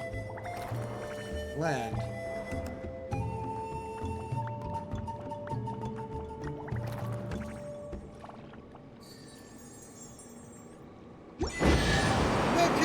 Hey, and we got a trophy for it. Woo! Also this. Is this an answer from this world?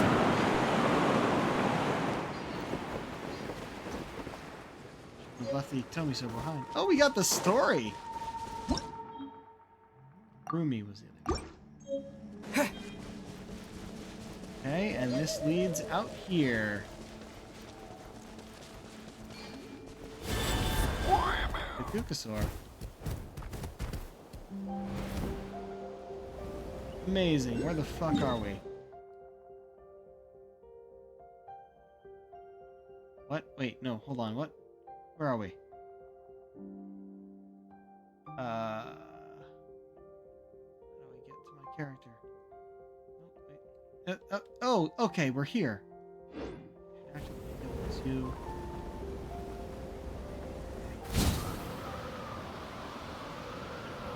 Oh, that's not cool. And we're out. Made the wrong choice.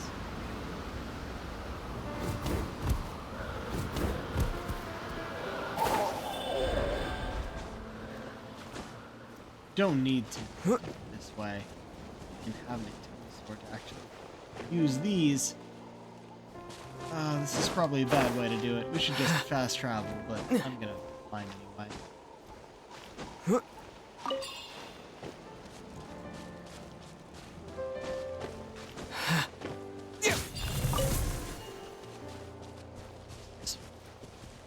Grab his sword.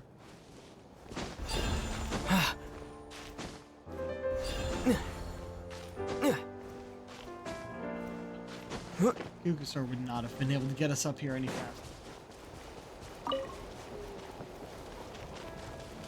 Oh, wait, shit. It's down below, isn't it? Fuck this.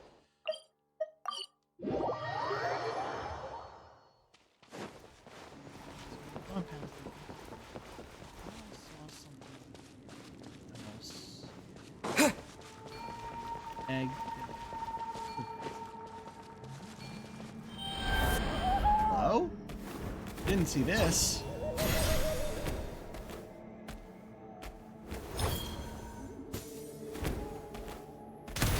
Oh. Explosive. That's what I saw. Okay, cool. Viewpoint. Cavern of Tranquil Light.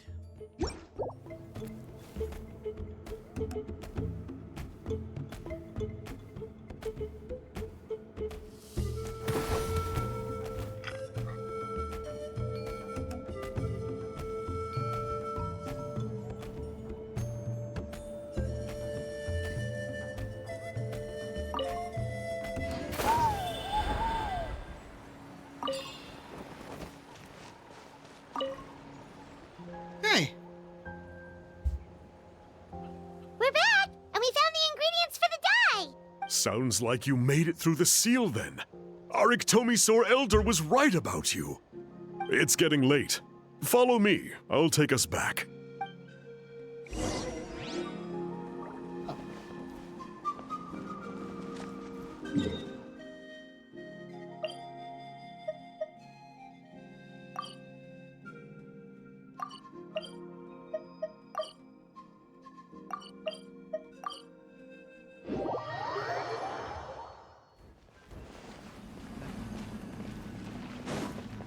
This probably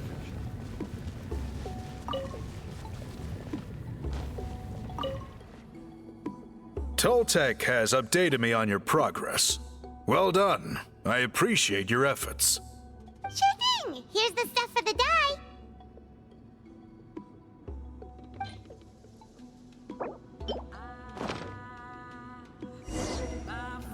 I see.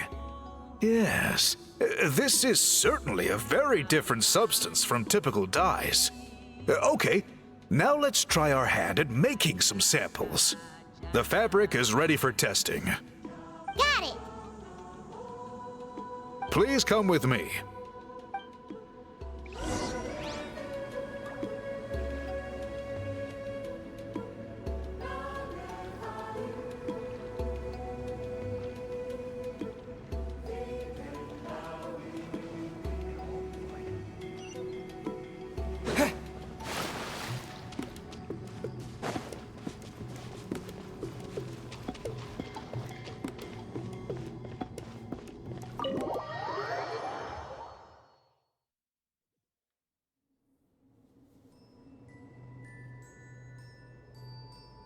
Take a look at this.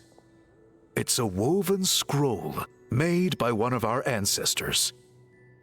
This is the kind of thing we're trying to make. Ooh! The person depicted is the legendary shaman, Huitzilin. She lived 200 years ago and was once appointed by the Iktomi Elder, like yourselves. She was especially skilled in the art of color manipulation, and of course completed her task with flying colors. This scroll is a record of her deeds, and was most likely the work of her own hand. The quality is simply breathtaking, even compared to other scrolls of this variety. Sadly, since she passed away, all of our Iktomi Elder's subsequent appointees have had to rely on the gift from the spirits to complete their work. Now you're about to revive the older tradition. That's a good way of putting it. My only quibble with your phrasing would be, it's not just me, but us. Now Paimon's getting excited. Yeah, I like this guy. Aside from the fact that he's a fucking giant. Bring out the samples. Which is also pretty cool. Bring out the samples. Assistant presents the samples for test dyeing. Didn't even say anything in response. Now, as I mentioned, the dyeing process is a little complicated, but I am confident you will manage.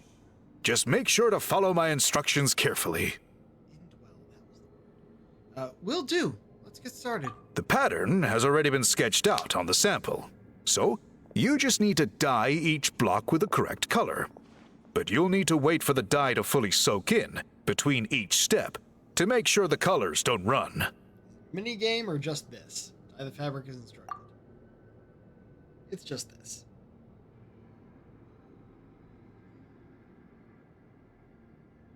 Ha ha ha! Good! The dye has taken to the fabric, and the pattern is crisp and clear. Next, apply all the remaining dye, and we should see that elusive signature color emerge. Okay, final step. Apply the remaining dye. Did it work? Paimon doesn't see it. Oh, that color isn't showing up. Oh, the dyeing has failed. Did I mess it up somehow? No, your technique was flawless. You did everything exactly as instructed. It would have made no difference if I'd done it myself. Then what went wrong? It could be the weaving technique, or maybe the dye has to be applied in a different way. Oh, whatever the case, it looks like I have failed to get to the bottom of this mystery. Sorry, Paimon wishes we could do more to help. I am the one who should be apologizing. I made you do so much work, and it was for nothing. I will, of course, honor my commitment to compensate you for your trouble, but I do hope you won't give up on this task. I plan to keep investigating, and will be sure to keep you updated with any progress. Don't worry, we're not quitters. Hey, no results are still results. Paimon does have a question, though. This whole process of recording history on woven scrolls seems so complicated. Why don't you just write it down instead? You said yourself you're all about change and reform. Well, this seems like a pretty good place to start, don't you think? Writing things down would be easier for everyone, and your records would be more detailed. I think you've perhaps misunderstood my philosophy, but that's okay. I can answer your question, but there's somewhere I need to show you first. Oh, sure. It's like we do write it down. This is a different thing. This is a different method of recording.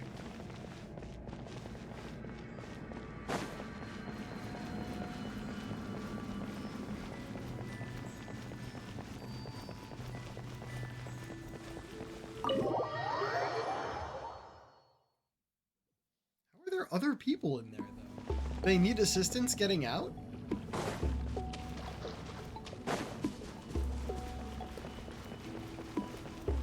Wait, where the fuck are we going?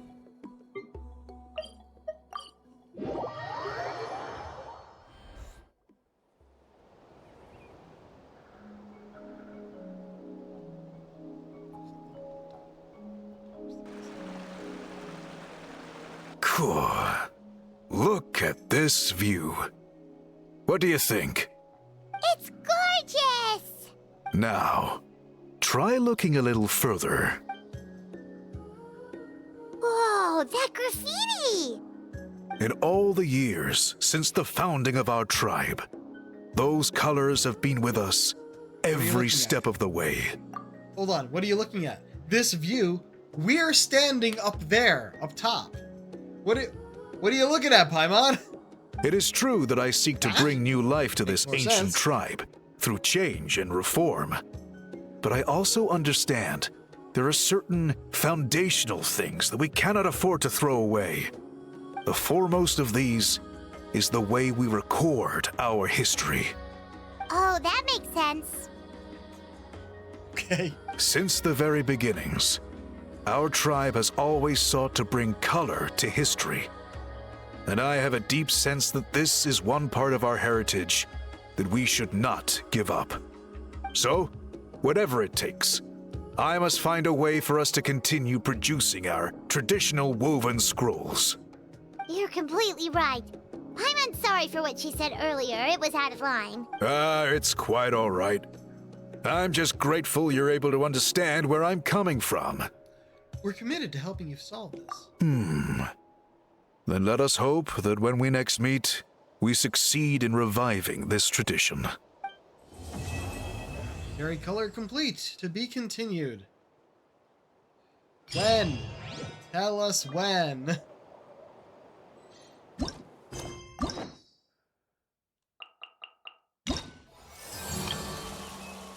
They're not even gonna tell us when, just coming soon.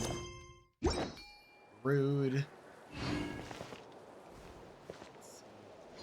Something all the way up top here.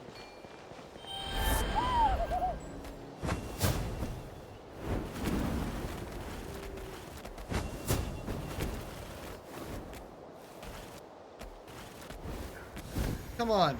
No! No, we're just falling now!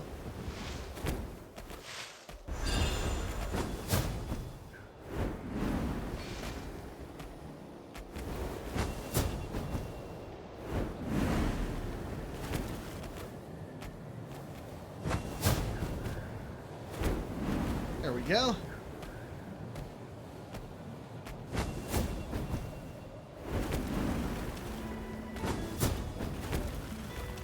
No. Shit. Fuck.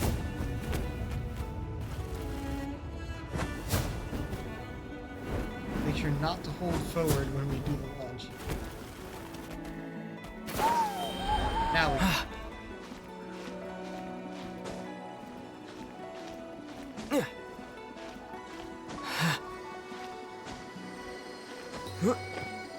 There we go. It's not even hollow. Why would it be? Okay. Glide from here because we can. Oh, but that's down below. Ah, fuck it. Go here first.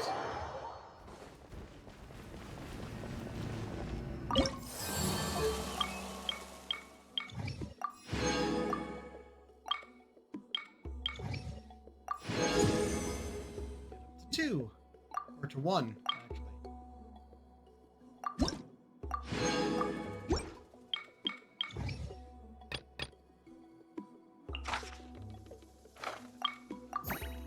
Okay. Next. Okay, so this quest won't continue. It's kind of annoying. I'm gonna head back first here just to check. I guess I need to check the menu, but oh well. We're 10 short. That's fine.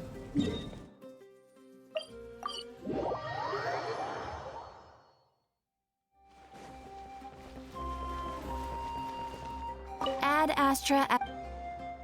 Thank you for complete.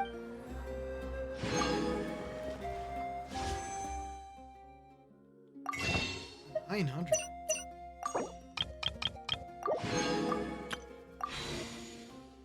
Ha! Close to another pull. Only 3 days left on those. Maybe I should try for this. I never try for this. Did I really aim for the other one?